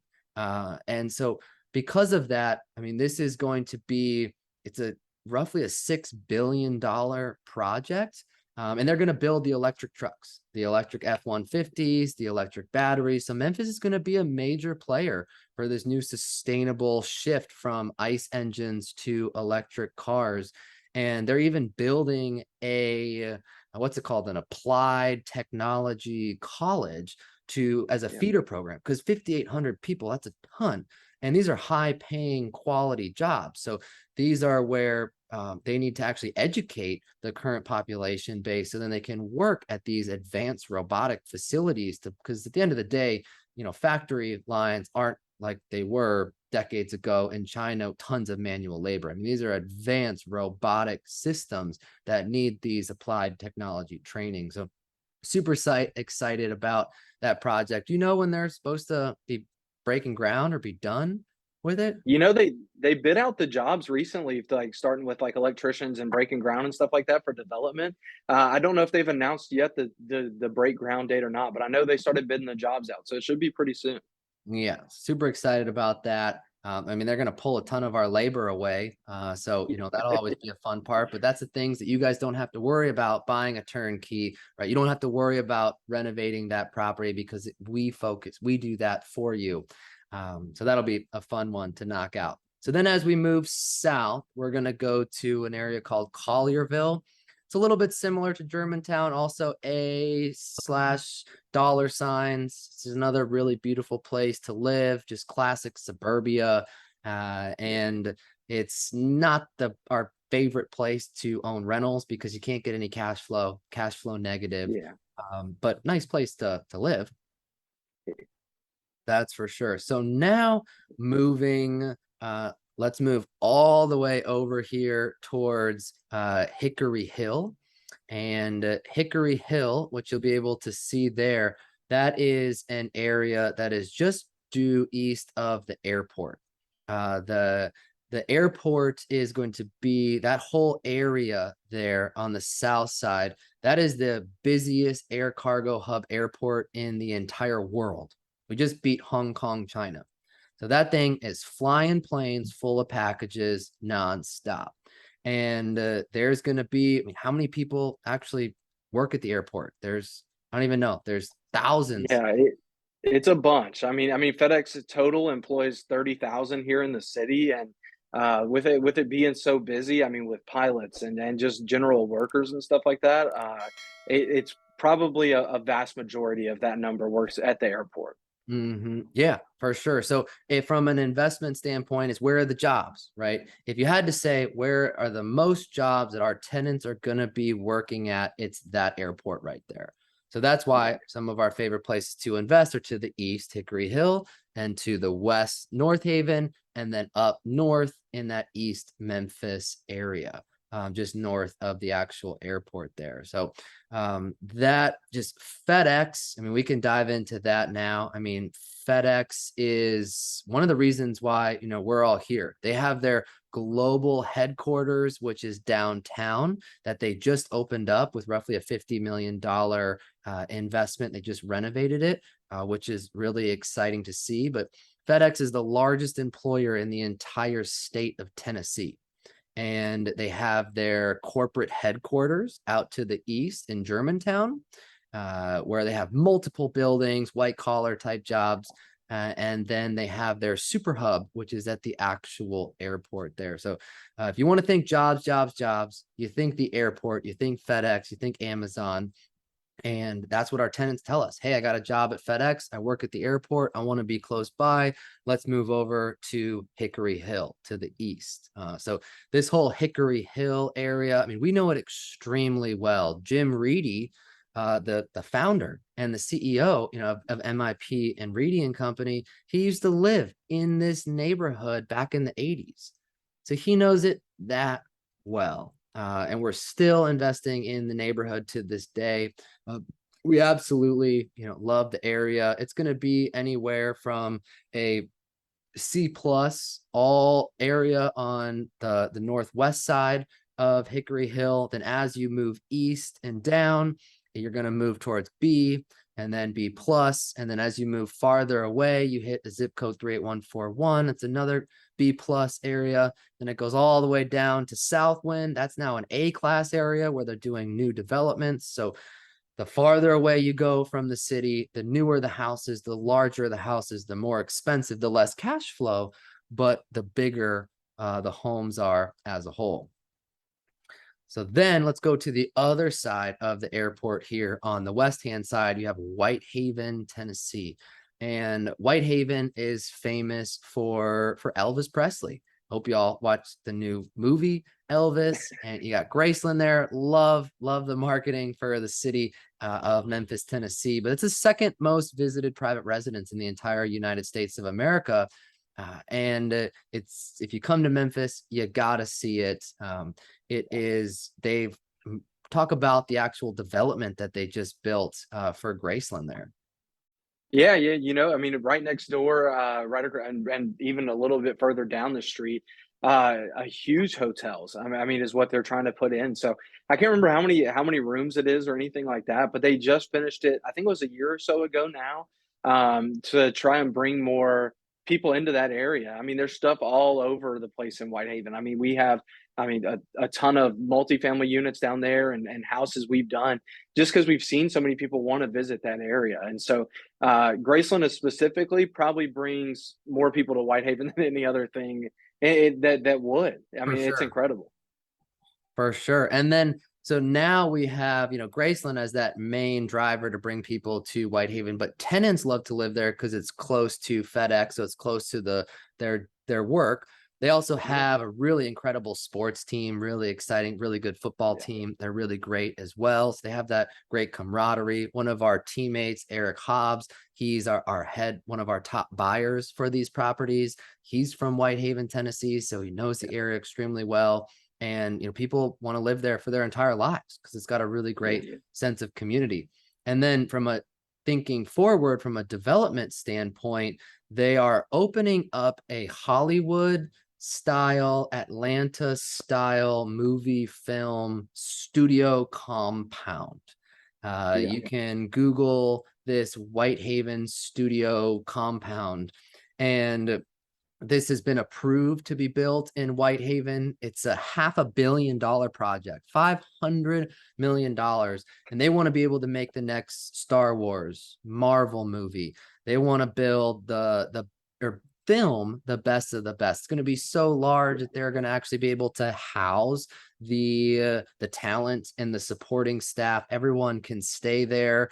And they're thinking this project is going to bring in about 500 to 1,000 jobs and be done in 2 years. So super exciting for the area of Whitehaven. And all that's going to do is increase the value and just increase the demand, across the board. So next up, we are going to now go into the loop. So we were just talking about the neighborhoods outside of the loop. Now we're going to focus inside of 240. This is where when people say, hey, Memphis is street by street, this is what they mean. If you invest outside the loop, no, it's multiple miles by multiple miles. It's neighborhoods that progress slowly, very easy to understand and invest. Yeah. But where people get caught up and they get in trouble is they think they're investing in an A-class area called Midtown when they're really investing in North Memphis, because you can hit a driver and go from the 2, and you got to go over a freeway, but still, the difference in home values is 300 grand versus 50 grand. Right. So those are the things that we always recommend. If you're investing inside the loop, close to downtown in that North Memphis, South Memphis, Midtown area, you can go from really nice A-class all the way down to X pretty quickly. But that's the only area where people are talking about street by street. Pretty much everything else is much more gradual. Like you have an area called Berclair. That's actually, man, I forgot about the most important one of all. You got the green little tree right there. So that's our office. That's where we're located. That's where the property, it's where everything is located right there. The reason the property management company is there, it's all in-house, 22,000 square foot compound, a little bit over 100 employees to pull this all off. And we're all there because it's centrally located. We can get through the interstate system to all the neighborhoods, which means all the houses. So we can quickly respond to tenant calls, and we can quickly, manage, but also so the tenants, if they need to drive to the office to pay rent in person, if they have to do that, we aren't hours and hours away. Then that neighborhood right there is called Berclair, 38122. It's also 38108. Highly recommend that area. It's anywhere from a C to a B plus area. We've built multiple new construction houses there. There's a little road called Summer Avenue, and Summer Avenue is going to be, it's the international district. So you can get all different types of incredible cuisines. They just built a new Chipotle. They built a new Chick-fil-A. What else are they building on Summer Avenue there? It's they just announced right down the road next to the post office, a little ways down from us, they're building like a new international municipal center, like a diversification type center, and things like that too. So we're seeing a lot of and even closer to Midtown, they're starting to bring back, this is an area where my mom's from Memphis and was from here the whole time too. So this is a part of town that never really got touched when everything else did, coming out towards the office a little bit, and a lot of money's headed back towards that direction, with a lot of for businesses, cheaper rents at this point, than out this way. So people are able to go in and find someplace that might need to be a little bit fixed up. And so a lot of money and investment is being brought towards those areas as well right now. So it's really growing. Summer Avenue is incredible to see the growth over, even since I started working here a year ago. So it's incredible. Amen. So we love Berclair, highly recommend it. It's really interesting. We have certain investors that only want A-class product, and they say, all right, I only want Bartlett, Cordova, the really expensive areas, and Berclair. And we absolutely, big proponents of it. It makes property management a dream, since tenants can walk to the office to pay rent. Yeah, we're right across the street. Exactly. So that makes it easy. And then the fun part about it is just south of Berclair is High Point Terrace, is dollar signs. So, you have that, ton of wealth, ton of money there if needed. And what we're seeing is people are getting priced out of High Point Terrace because it's too expensive, and they're moving north into Berclair as homeowners. So we're seeing, hey, I could sell a turnkey for $150,000, but a homeowner is going to pay 160, 170, 180 for that thing to be decked out and all granite and stainless steel appliances. So we're seeing a big revitalization in that neighborhood, and that's going to be an A-class neighborhood here in the future, when right now it's that C, B type space. So definitely something we recommend. Then as you go farther south in the circle, you'll see 38117 Colonial Acres. So that zip code runs north and south. If you're on the north side of Colonial Acres, those are $500,000 houses. Those are $1 million houses. So dollar sign area. But what we like is the south side of Colonial Acres, 38117. The majority of that is also a dollar sign. We sell houses to homeowners because there's no cash flow. You guys wouldn't want the home. It's an incredible area. We highly recommend it. We just need to make sure the numbers work out from a passive income standpoint. So normally the farther south you are, the more likely you are to acquire some good cash flow. And so that is another A-class area that we definitely, recommend there for you. So then that's on the expensive side. So then once again, the closer you get to the city, the lower the price point, the more the cash flow is. And that's where you're going to see East Memphis, 38111. That's got the University of Memphis there. Alex, what are your thoughts about the University of Memphis, the Tigers? No, yeah. I mean, it's awesome growing up. Of course, Memphis as a whole is a big. I mean, we like to consider ourselves like a blue chip basketball city.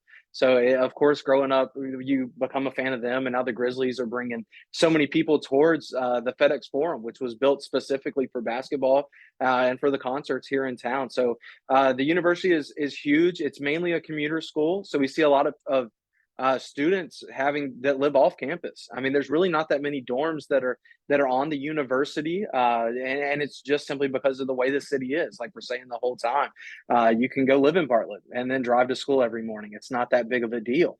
So even when my sister went here, she lived off campus, and we see a ton of the students that live off campus, and even a ton of the employees there.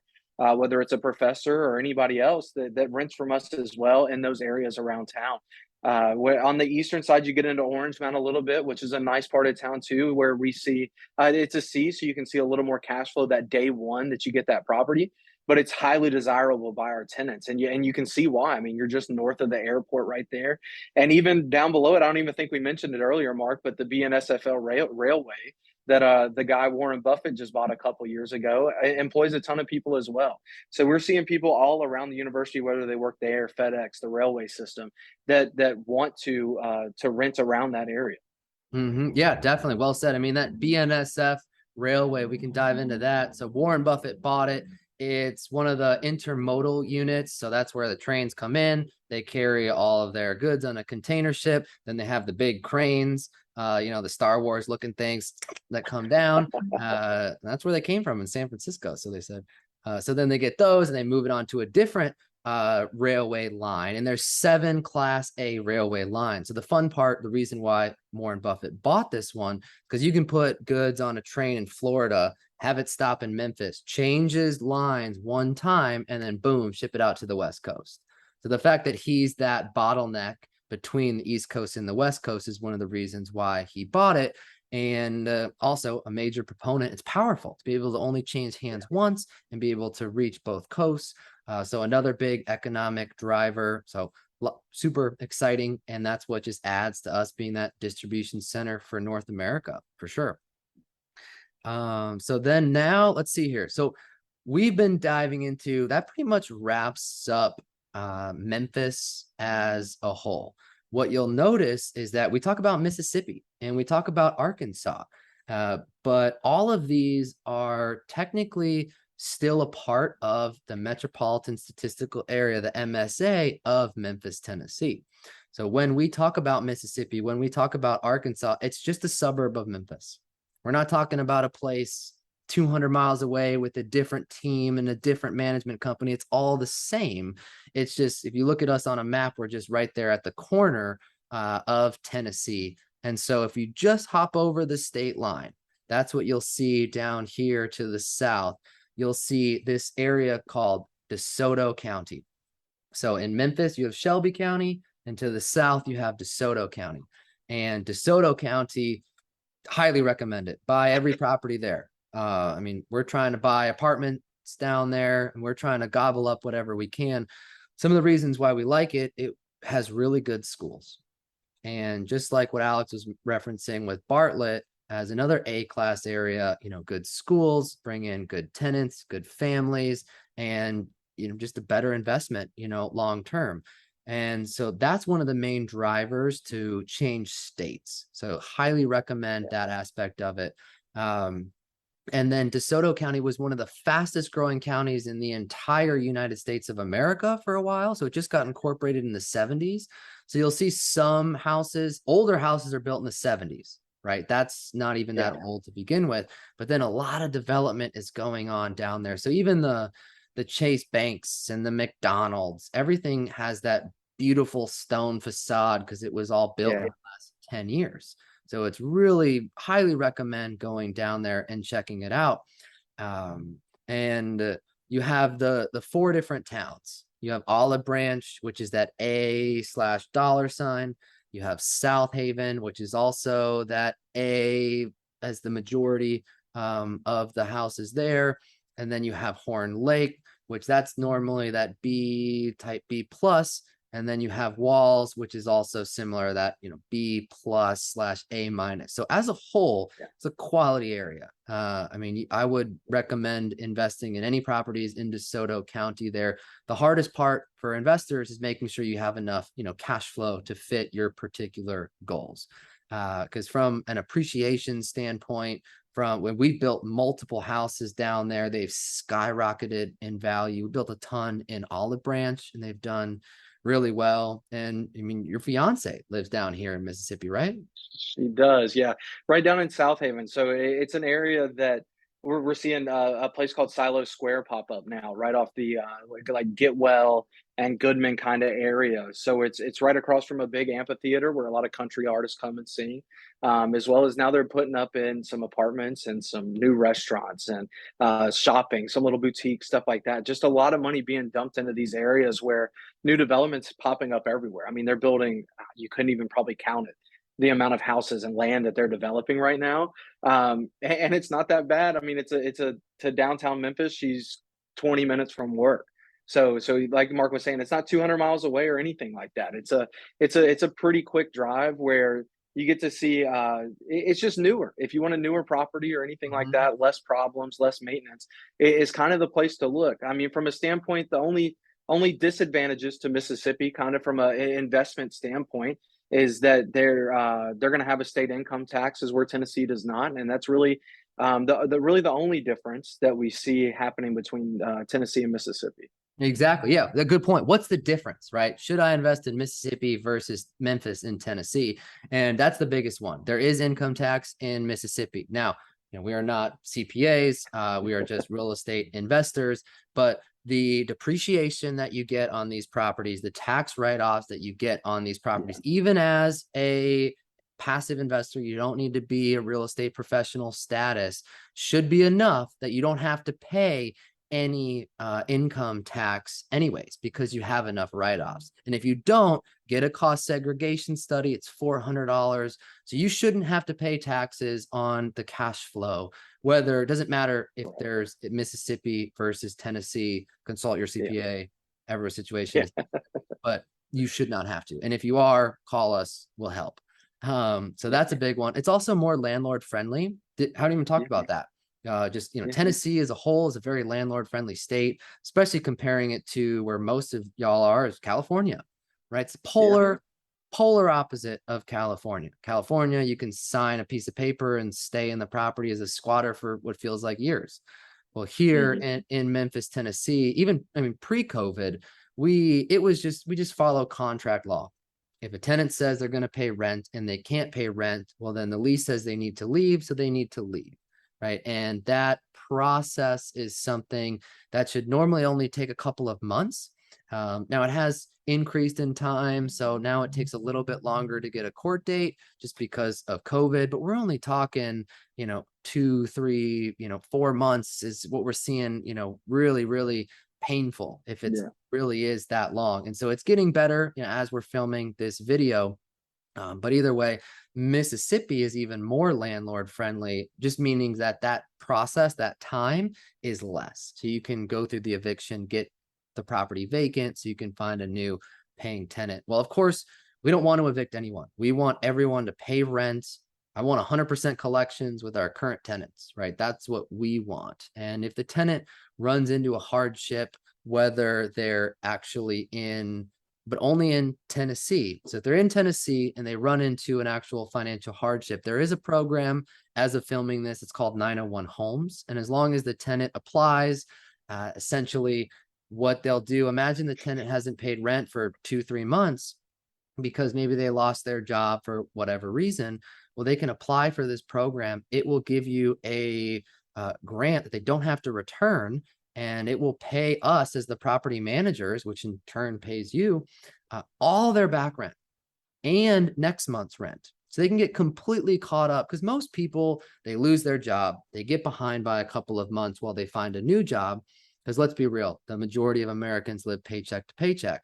So they just need help getting back to zero, right? To get their unpaid balance down to zero. And that's what this program was designed to do. And man, I mean, this thing's got enough money to last for multiple years. So that's another great way that we can keep people in their homes, which is really important to us, but also make sure that our investors get paid. It's a double-edged sword for sure. So that is only in Tennessee, though, not in Mississippi. So that's a big difference. What else is the difference? And then schools. The schools are significantly better in Mississippi. The schools in these B, C areas are poor.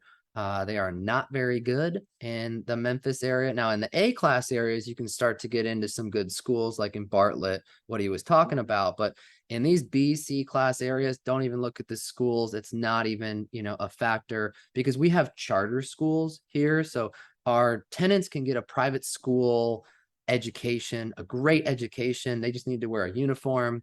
There's no public transportation. So the actual, their parents have to drive them to school every single day. And then if they mess around and don't do a good job, well, then they will be forced to get kicked out and go to the public schools as punishment. So every school, every child, doesn't matter if they live in a X area, or an A area, has the opportunity to have a great education. And that's really important here in Memphis.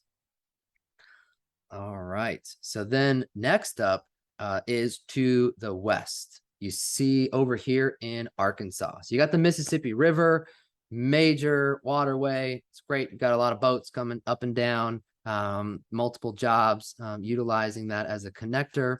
But then you go over into an area called West Memphis, which is technically in Arkansas. And one of the reasons why tenants, they would ask us, hey, do you have rentals here in West Memphis? Do you have rentals here in West Memphis? Because they live in West Memphis currently and they want to stay there. And so after hearing enough tenants saying, do you have rentals over there in Arkansas? Do you have rentals in Arkansas? We decided to start providing rentals and opened up our basically buy box to this West Memphis area. And so the tenants, they like it over there because it's a few $100s cheaper than Fraser, essentially. So if you're on the east side, on the Memphis side, you could be paying $995. But if you go over to the West Memphis side, you could pay $895, $795. So that's a big deal for a lot of people. And you hop on the bridge and boom, 5-10 minutes, you're downtown. So it's extremely easy to get access to the whole city. Now, as a red flag, you need to make sure that you're not in a flood zone that requires flood insurance.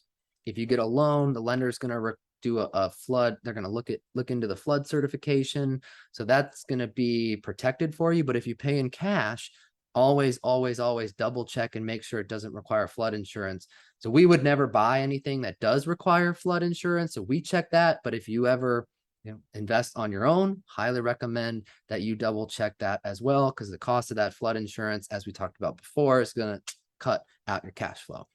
So also, why else would people want to live out there? Well, talk about the Southland development. Yeah, absolutely. I mean, I was there last weekend. It's incredible just to see how it's changed over recent times. And They just did a $300 million expansion that expanded their hotel and casino to 113,000 square feet. So currently, I mean, we have that area as well as Tunica in Mississippi, which is about 30 minutes past Walls that Mark was talking about. And it's the largest gaming floor in the area. And so it's bringing over just that new expansion alone for the hotel and the gaming, brought in 400 new jobs just specifically to that area. So we're seeing a lot of people that will either, like Mark's saying, they'll either live in Memphis and drive over there. They want to live maybe in the downtown or North Memphis area and drive over there. It's not too far, or that live in there. And it's bringing it. The expected revenue just from taxes for West Memphis and Arkansas as a whole is upwards of $14 million on this after this renovation, which is just incredible to see the revenue that'll be brought back and stuff starting to come up. I mean, West Memphis just started their first new home development over in that area in the last 40 years, and they broke ground on it like 2 weeks ago. So it's definitely an exciting area that's coming back. And like Mark was saying, not only are rents a little bit cheaper, you can find a property values are a little bit cheaper as well. So in Fraser, if you're going to go get something that's $995 rent, you're looking at 110 to 120 on the buy side of it. And there in West Memphis, you're looking at 795 and 99.9, or even below that sometimes. And so the rent to value ratio seems that we can be a little bit more aggressive in those areas with getting cash flow day one. So it's a great area that we're seeing a lot of growth in right now. Yeah, if you want cash flow, definitely keep Arkansas on the top of your list there for sure. That's one of the big, benefits. One of the reasons why we decided to go there is because if cash flow is the number one goal, definitely keep Arkansas on the list there. Man, I think, what else do we have? We got it. What else is there? I mean, hopefully that helped. Hopefully you guys learned something. I mean, there's a lot more to Memphis, and the big one is that we would love for you guys to come visit us. Please feel free to let us know, and we would love to give you a tour so you can see Memphis in person. We can show you around our campus. We can show you around the neighborhood so you can see what an A, B, and C class neighborhood really looks like and feels like. And then we can also have some fun, have some barbecue, have some beers, watch some sporting games, play some golf. Love that. But either way, please, we would love to just let you know that there is an open invitation to come visit us and come, visit this beautiful city here of Memphis, Tennessee. And hope you guys found some value and enjoyed this session. Hey everyone, just want to jump in real quick and give a big shout out and thank you to our sponsor for the day, Aaron Chapman at SecurityNational Mortgage Company. Aaron is one of the top lenders in the entire United States. He's our number one preferred lender, one of our longest lasting relationships, and he's just an absolute legend in the space. So if you're looking to use leverage, how to increase the amount of doors that you have, this is the type of person to reach out to. He has an incredible amount of knowledge. Also really love his YouTube channel. He normally posts 1 or 2 videos every single week that keeps you up to date with more macroeconomic trends, which is always exciting. And definitely a great guy that we recommend to just hop on the phone if you're interested and see how it goes. Yeah, my experience with Aaron, I've got to know him really personally over the 6 years now. I've had many dinners and other things with him. He is always a big supporter of us. He really cares about his clients. He will go above and beyond to help you close your deal. There's been some deals where a lender said, hey, this deal isn't possible, the underwriting of the client doesn't work, and we've switched it over to Aaron Chapman, and lo and behold, he made the deal happen. He'll go above and beyond for you. I've used him personally 4 times on my personal house I own, and then also on 3 rental properties of mine. So definitely recommend him. His team is great, phenomenal customer service. Aaron also is a really great guy. He cares about you so much and other people. He's also supporting great causes and really trying to be, just be a good, nice, influential person in the world. So I really appreciate him. Yeah, so big shout out to Aaron Chapman at SecurityNational Mortgage Company. And if you're interested, please feel free to reach out to them and have a nice consultation to see if it's a good fit for you. Thank you. Back to it.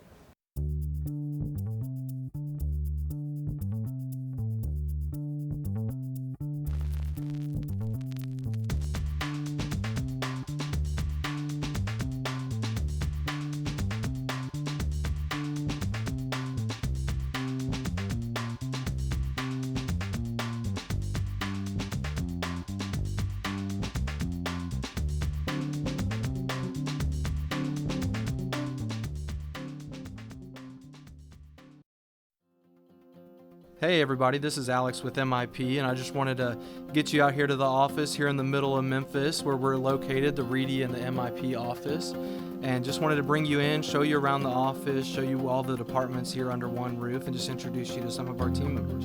Let's get going. Hey everybody, so this is Sean. Oh, 1 second, I'm busy. Which you've seen in 1,000 videos before, and who's been in the Sofa Summit here recently too, but we just wanted to walk you into his office and introduce him to you. So Sean, why don't you just tell the people a little bit about what you do? Hey everyone, I am Sean Taggy, Chief Operating Officer here at Memphis Investment Properties. I don't know exactly what I do. No, just kidding. It's a lot of things, the day-to-day operations here. So buying, I work with the marketing team on finding houses that fit, your investors' criteria, that are good cash-on-cash return on investments, and kind of direct where we're trying to find these houses to buy. Assist with the renovations team, a lot of data and stats, and adjusting our budgets with how renovation costs have increased and material costs. So kind of working on that. Use a lot of marketing data. Then also on the sales side with Alex and Mark, and helping create the spreadsheets, the pro formas. Those were all created by me a few years ago, and kind of adjust those almost all the time depending on the market.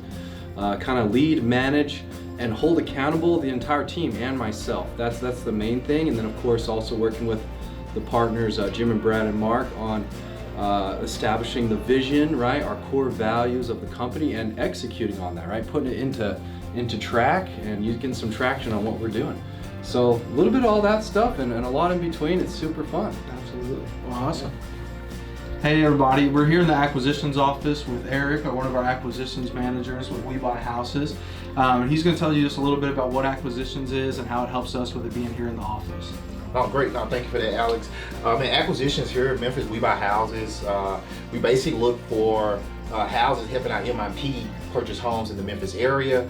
We look at the typical houses, 3-bedroom, 2-bath brick houses, the house that we want, but also, we'll buy the 3-bedroom, 1-bath house in areas as well. And so, typically on just a typical week, I'm looking at, probably, 20 plus properties every single week, anywhere from 80 to 100 houses a month. And so we look at quite a bit of houses to be able to acquire, 20 to 30 houses every single month. Yeah, absolutely. I mean, these guys out here, we have 3 acquisitions managers now with Eric, Eli, and Jack, and their goal is to go out mainly direct to seller and talk to these people and figure out what can we get your house for. If you don't want to make the repairs, we're prepared to offer you a cash offer and close quickly with you. And so that's basically what it is. In terms of marketing, what are we trying to do to reach out into the community to try and find these leads? No, also, man, we are actually doing a bunch of marketing things. We're doing commercials, we're doing radio, we're doing billboards, we're sending out postcards, we got VAs doing cold calls. We are doing quite a bit of stuff to generate leads every single day. And so that's actually how we were able to set up so many appointments and buy so many houses at the end of the month. Yeah, well, awesome. Well, yeah, guys, this was Eric again with the We Buy Houses team, and you got to thank him a lot. He's the only reason we get to put out 300 houses a year for y'all. So that's absolutely. Right. Yeah, no, I love it. Thank you. So now we're here in the client services department here with Carrie. Hi. And so we'll introduce you to the client services team once you actually close on a property. And so once you do that, we'll introduce you to one of the 4 ladies here in the department, and then Carrie now will tell you just a little bit of what they'll help you with. Yeah, so once you close on a property, it gets transitioned over to a designated portfolio manager, one of 4 ladies in this department, including myself. From there, you'll get a welcome email letting you know our contact information, so you have a direct point of contact with a phone number and an email address for any questions that you may have regarding your portfolio. Some of the main things that our owners are concerned about when they first come on with their first property is being able to see the transactions that are associated with their property. So any expenses, seeing their rental income come in, all of which is available through your owner portal. Once your property is set up and your portfolio is set up in our system, which is Propertyware, you will receive an email with a link to be able to log into your portal, set up a password, and then all that information will be visible from there. I think a couple of the most common questions that we usually get regarding the portfolio in general, and then also through the information that's available through your portal, is what is this expense associated with? So you may see a line item on your ledger that says general repair for maintenance. There are tools that you can use within the portal, and we are here to help you locate those so that you can pull those invoices to get a better description of what that repair item was. Awesome. So at any point, if you ever have any questions about the property that you do own, whether it's a leasing question or like she was saying, a maintenance question, anything like that, just feel free to contact one of the ladies over here, whoever's dedicated to you, and they'll be more than happy to help. The last major responsibility a lot of our maintenance guys have, and the superintendents and their our contractors, are the turnovers that we see. So when the tenant ends up having to leave, they go in after they do the inspection and they get the turnover scope ready for you. And then they're actually going to be able to get into the property and complete those items pretty quickly. I mean, right now their average is between about 8 and 15 days. So they're working really quickly for our leasing team to start getting back on the ball and just finding a new tenant for you.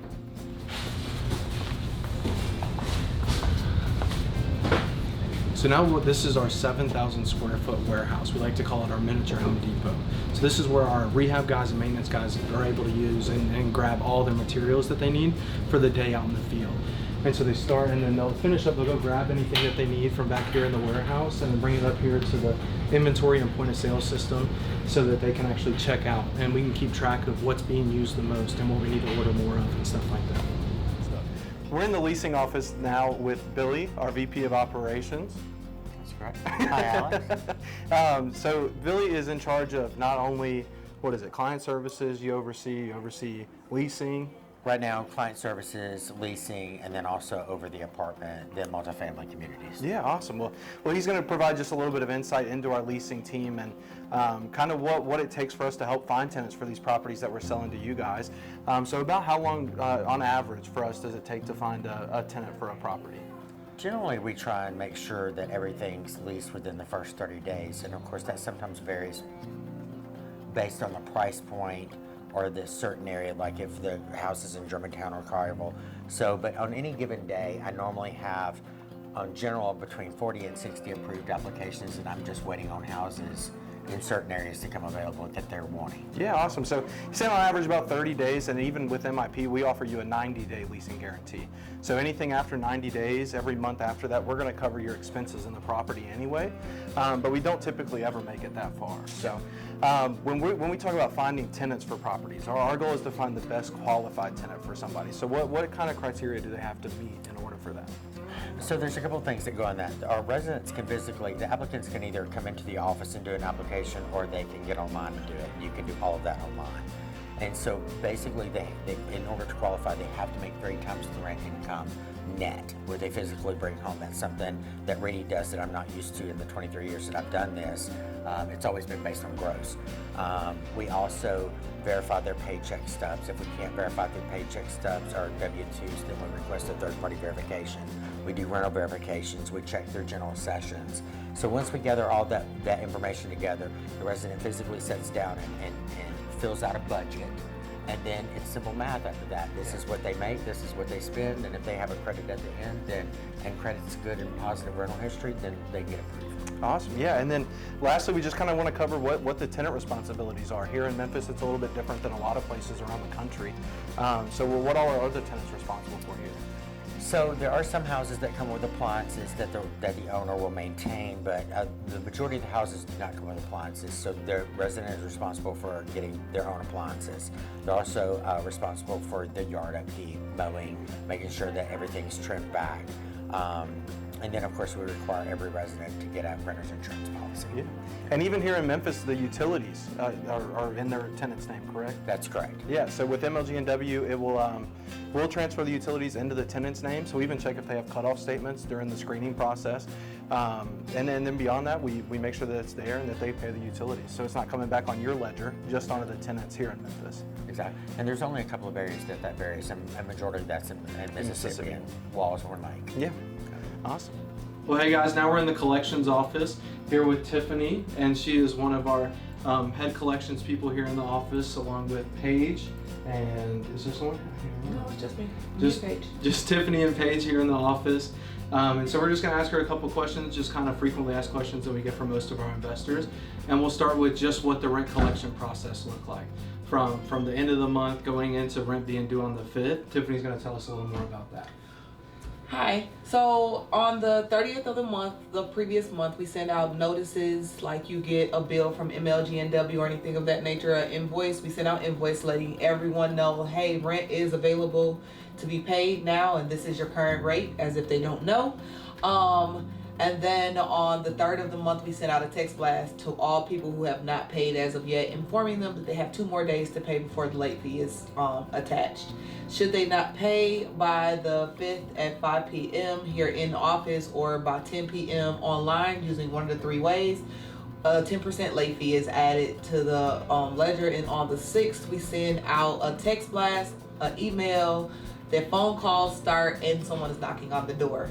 So all collection attempts are starting, letting them know, hey, rent is to be paid, 10% has been added to the ledger, it is now due, and if you don't pay this by the 15th, we will start legal action. Typically, we get a flood rush of folks calling because no one wants to see court. And then after that happens, we typically collect between that time frame. I say we start on the 5th or the 6th, we'll probably be at like I want to say like a 50 or 60% collected already. By the time the 15th comes, we're at like a 85-90% collected. So it jumps really quickly. For those folks who are very slothful and don't take our threats seriously, $350 is added to the ledger, and of course we start the legal proceeding.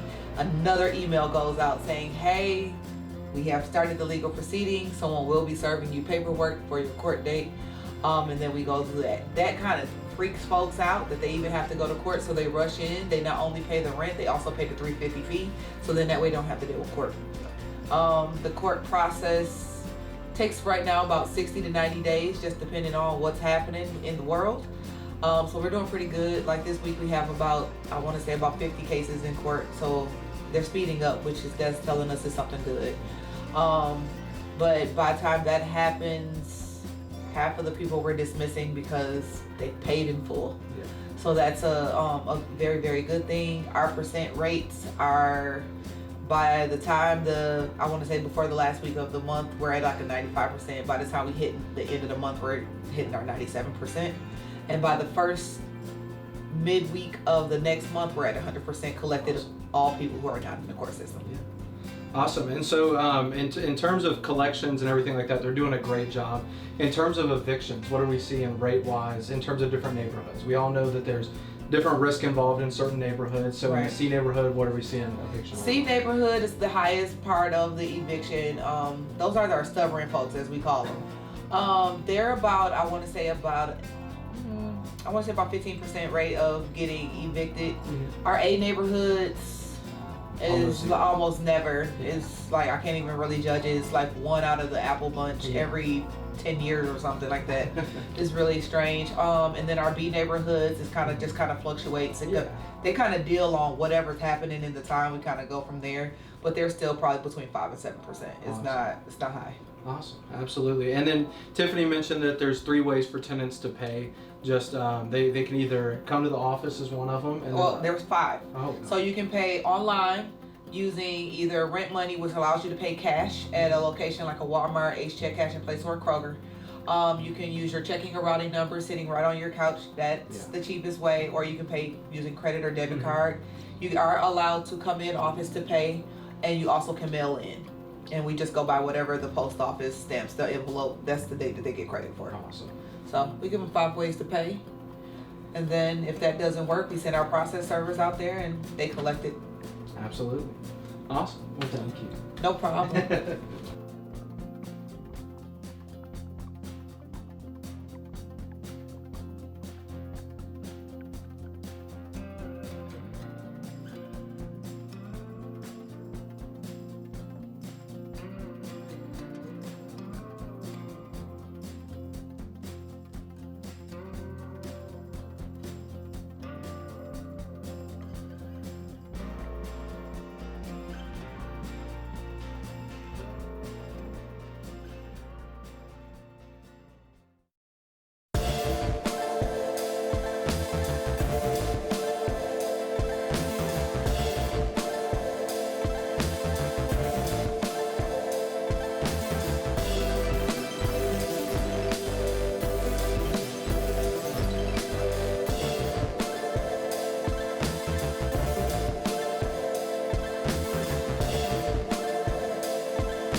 Hey guys, thanks so much for watching. We just want to take a brief moment to talk about some causes that are really important and near and dear to our hearts.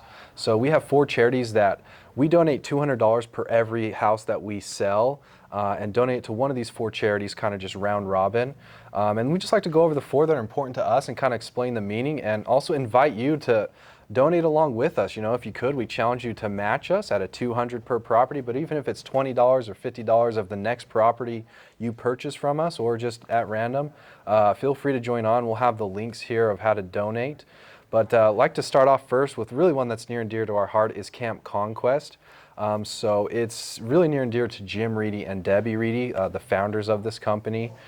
They actually have a disabled daughter, and so she goes to this camp. It's a summer camp, and they have disabled kids and youth and adults that go, and it's all donated and shared, and they give them just the funnest time of their life. They do swimming, activities, you know, social interaction activities.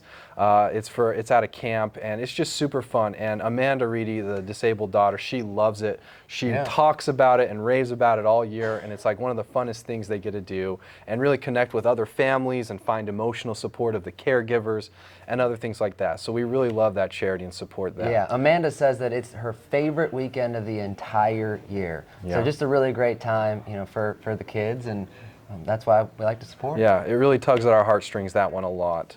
Another one, of course, as we know, this one gets a lot of publicity, but it's in Memphis. We just love this so much, is St. Jude Children's Research Hospital. Pretty much you can go there if your kid has cancer. You get, you know, everything for free, all the care, the medical care, the doctors, the world-renowned research. I know tons of researchers that are doing amazing research on trying to solve children's cancer. So we definitely support that and invite you to join in on that as well. Yeah, and then next up is going to be the Operation Underground Railroad. This is for children that have really sadly been sold into sex slavery. So there's a lot of children that have been trafficked around the world. It's really sad to see. The numbers are absolutely staggering for how prominent it really is, and it's one of those that it's just uncovering, you know, the bad. It's a lot of people just turn a blind eye to this problem, but Operation Underground Railroad, they just dive in head first. They have these, basically they try to infiltrate these traffickers and different organizations to be able to rescue. I feel like they've rescued hundreds, if not thousands, of children, and it's just a really incredible cause, you know, that's near and dear to our heart. So definitely one that we recommend. So that's Operation Underground Railroad. The next one is going to be PALS, P-A-L-S. This is for children that need to go to the hospital for some special type of care, but that care is far away. And if we live here in Tennessee, but we need to go get care at MD Anderson in Texas, well, that's hard on a lot of families to travel. So what PALS does is they partner up with pilots, individual private pilots that need to fly anyways to get their, to get their hours. And so might as well just put 2 and 2 together. The pilots are already gonna fly to get their hours, and these families that just need the support, need to be able to get to these far off locations, can team up together. And so just all 4 great causes that are near and dear to our heart, and something that, you know, we're really fortunate to be able to give back, because at the end of the day, that's one of the most important things that we can do in this world, is just try to give back and make the world a better place than when we showed up. For sure. Thank you so much, guys. We invite you again, and we appreciate you watching us and hanging around with this. So now, back on to financial freedom. Let's dive on in.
Hey everybody, welcome to Memphis. We're here at Mud Island right now in front of the Memphis sign, and we're going to today show you around the areas of Memphis, downtown, maybe some of Midtown, just some of the fun places that everybody here at the company likes to go out and have fun around town at.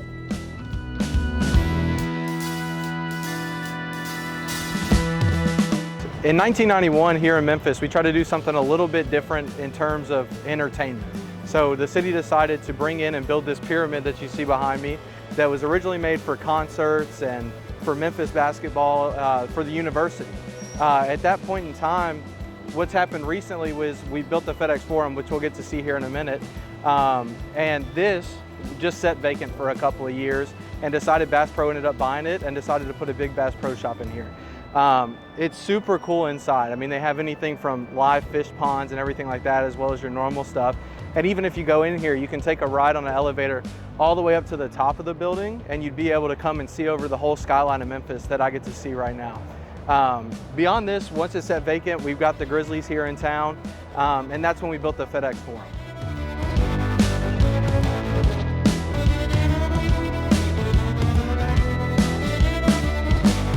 Now we're at the corner of Main and Veal here at the Orpheum.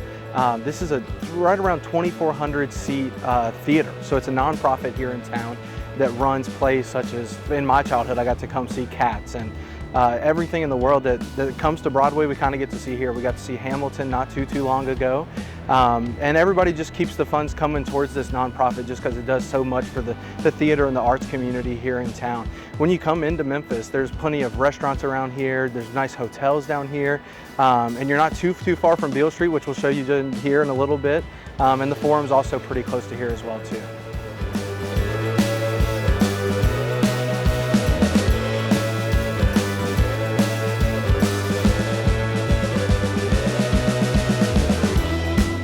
Now we're on Beale Street, which is home to the Blues here in Memphis. So it's been around for forever. We're standing currently under a Schwab sign, which says it's been here since 1876. So whether you're coming to town to listen to live blues music, come have some nice burgers. There's Dyer's right down the street that has 100-year-old burgers and stuff like that. So just feel free to come on in and then come check out any of the spots. So we even come here now, even today. So me and my friends, we always come hang out at Silky's or Tin Roof. And plenty of other places up and down the street that are awesome. We're also right next to the Forum, so after a Grizzlies game or a Tigers game, we always come right over and have a good time as well.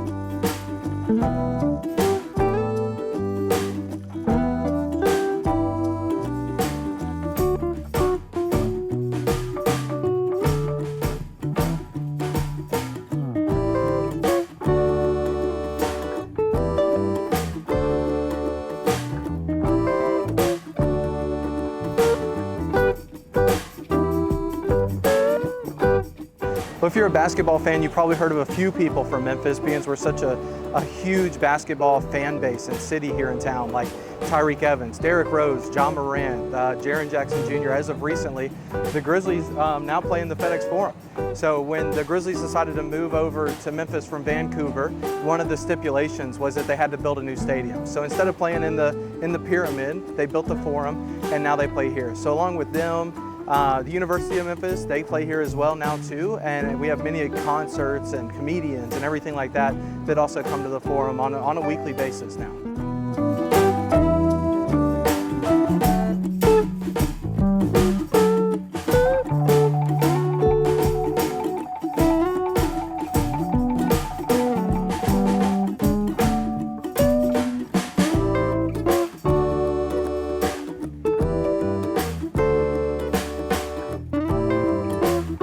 Not only do we have the Memphis Tigers here in Memphis, but we actually have real tigers as well here at the Memphis Zoo. So this is actually one of the coolest places to come. I came here a ton as a kid, and even still today. And then around October, they have some Halloween themed stuff. They have some Christmas light stuff like that as well. And we're actually one of the nation's top zoos. So we're actually number 8 on the list of the top 50 zoos in the country. And so now we're number 8. So if you're coming into town, make sure to come check out the zoo.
All right, what's up everyone? Sean Taggy here, Chief Operating Officer and partner of Memphis Investment Properties.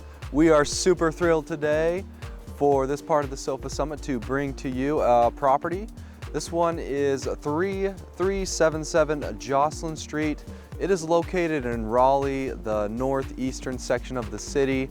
I really like this neighborhood. It is just minutes away from a new redevelopment zone done by the city. The city reconstructed their police district and a library and a little skate park and a lake to walk around and a bunch of, just a grassy area, nice little park area.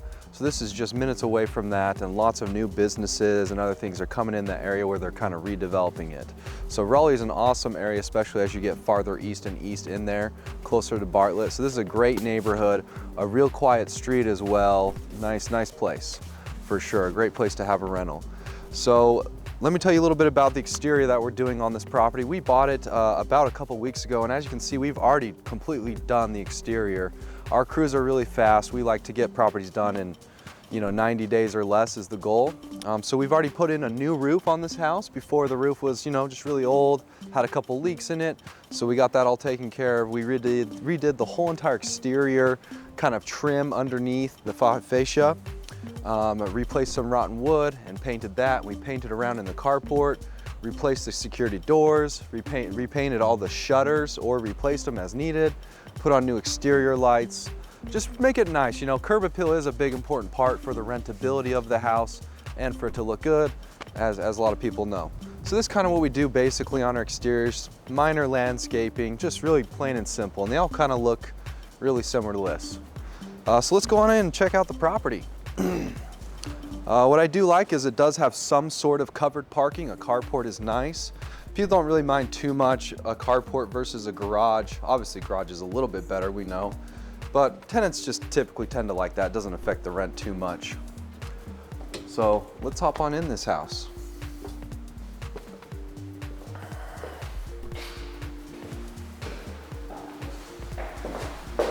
So as you come on here and turn to the left, there's a little den area or living room area for the people to hang out at. We're putting in all new blinds on all the windows and everything like that. As you can see, we've just started the reno. Quite a bit into it. We've painted already, paint, trim, and the ceilings as well. Our paint crews come in and we make it some nice neutral tone colors like this with nice white trim. So we're just kind of underway on the reno. And all the plugs and light switches we'll be replacing on this just to kind of make the house look a little bit newer. And so yeah, this is the living room, den area. And also across here is another little, I guess a kitchenette area, little dining room area. So for this house and the neighborhood, this is pretty appropriate. Nice little place. So come on through here. So here's the kitchen. So with the kitchen, we just repaired a couple cabinets. These cabinets were already in good shape. So we just painted over them and replaced all the hinges and doorknobs to make it look nice and new and poppin'. That's what our renter contractors like to call it. By the way, this house is a let me check here. A 3-bedroom, 2-bath, 1,600 square foot house built in 1967. We have a target rent of $13.95 on this property, and we already have 3 tenants applied for the property. And we have a sales price of $180,000 on this property. The annual taxes are $2,000 a month. So just giving you an idea of this type of house. So yeah, we're gonna put in just new appliances, a black dishwasher, and then oven over here. We leave the fridge for the tenants to put in, so that way it's on them to maintain it. And so yeah, that's pretty much with the kitchen. We also put in new countertops for Micah. For the rental area, granted, it doesn't really do much of a difference in price. So we put in Formica. This kind of whole kitchen area. Let's wrap around here.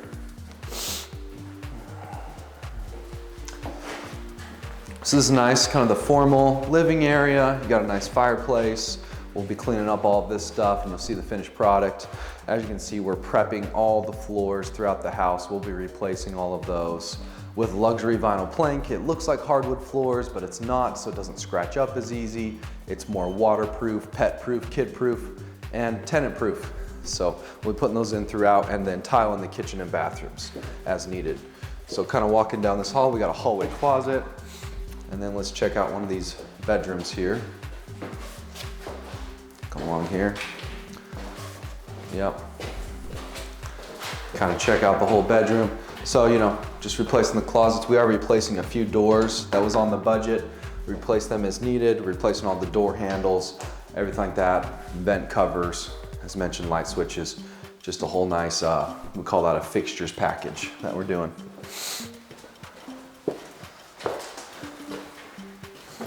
All right, so there's another one of the bedrooms in here. Pretty much the same as before. Nice bedroom with a little closet. Gonna pop in here into the bathroom. So a lot of this tile we can keep and either just kind of reglaze over it. Some of the tiles we will have to replace as needed that are cracked. And this whole tub and shower area, we've already started replacing the faucets and fixtures on it. And we'll be getting new painting over the vanities and everything like that in here. So as needed, we'll either replace the vanities or paint them, depending on their condition. So here's the master bedroom. One thing, you know, you kind of notice in here as you're walking down, these floors are pretty much shot, they're coming up. So I could pull those out pretty easily. So obviously we'll be replacing those with the LVP flooring, as I mentioned throughout. This is nice about this. So this property has a 2-bathroom, and this one has a nice master bathroom right in here. That helps with the rentability of the house. Of course, it's not terrible to have a 1-bathroom house, but having a 2-bathroom does increase the rent and the rentability of the house and everything like that. So just something to think about and consider. And it's got a nice walk-in master closet as well. Oopsie. So yeah, we're replacing some of those. Of course, the tiles on this one needs a little bit more extensive work. But yeah, we'll be doing everything as needed in there. Okay, so coming along here, let's take a check at the backyard.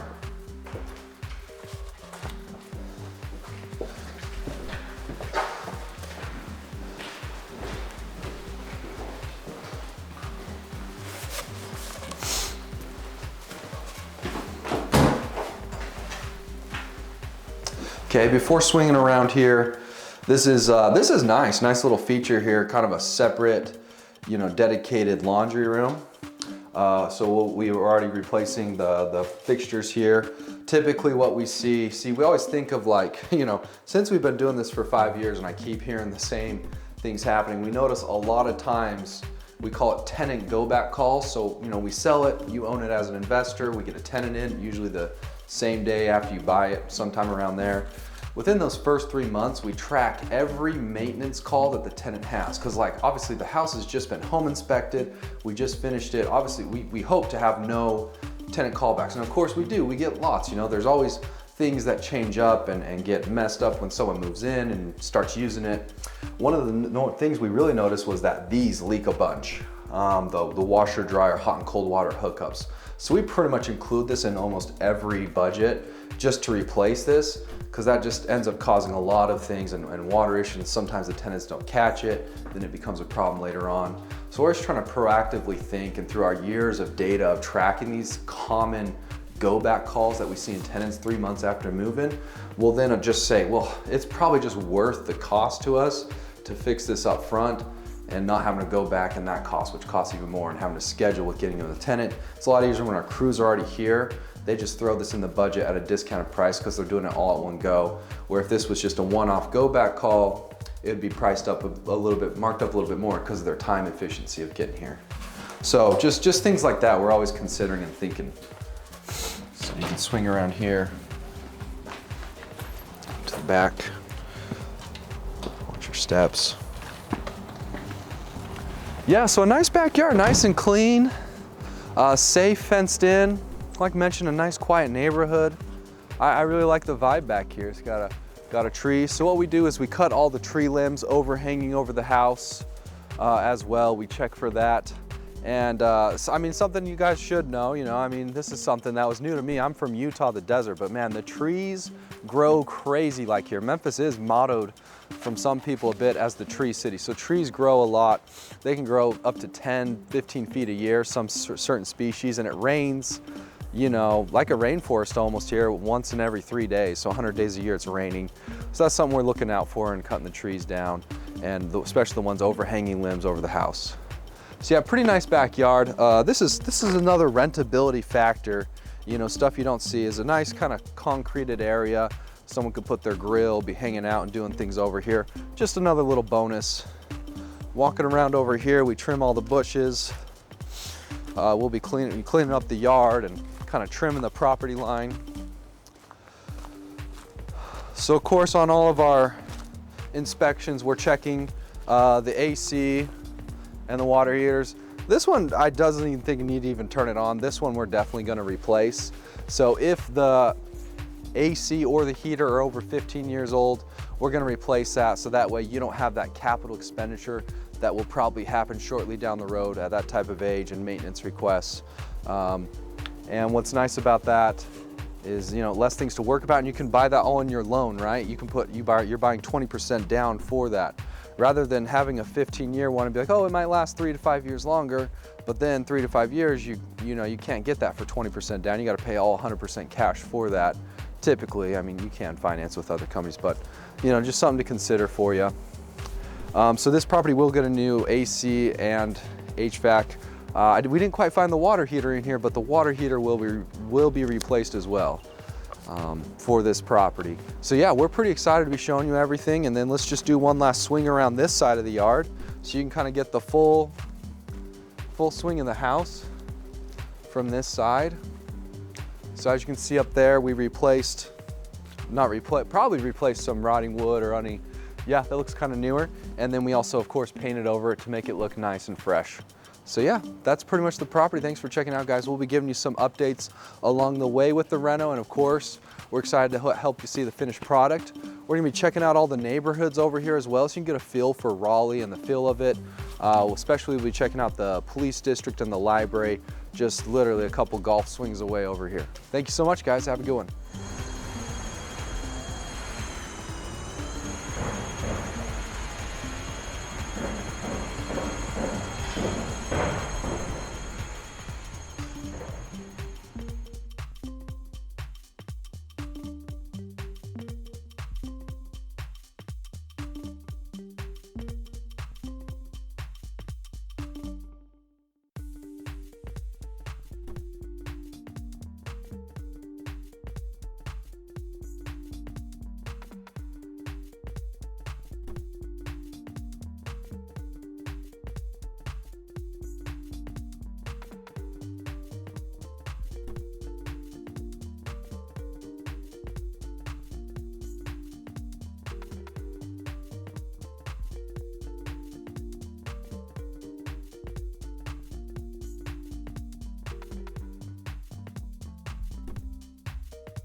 Hey everyone, welcome to our next session for the SOFA Summit. Really excited to introduce one of our current clients, someone that we have been working with for many, many years now, and someone that actually lives down under, lives down in Australia. One of the many benefits of working with our team is you don't even have to live in the United States, let alone in Tennessee. And this individual, he has built a great portfolio of single families. We've been able to help move that portfolio into the multifamily apartment syndication space as well. And he's got a really incredible story and background. And it's always great to have Kirby come on down to come visit us in Memphis as well, all the way from Australia. So without further ado, Kirby, how are you doing today?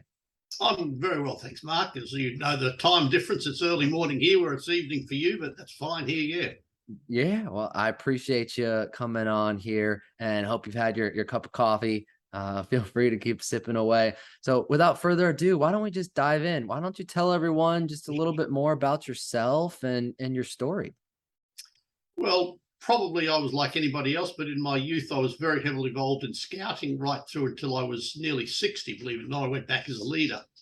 In high school, guidance counselors tried to talk me into studying engineering, but in the end, I decided I didn't want to do engineering. I was more interested in accounting. So I studied accounting.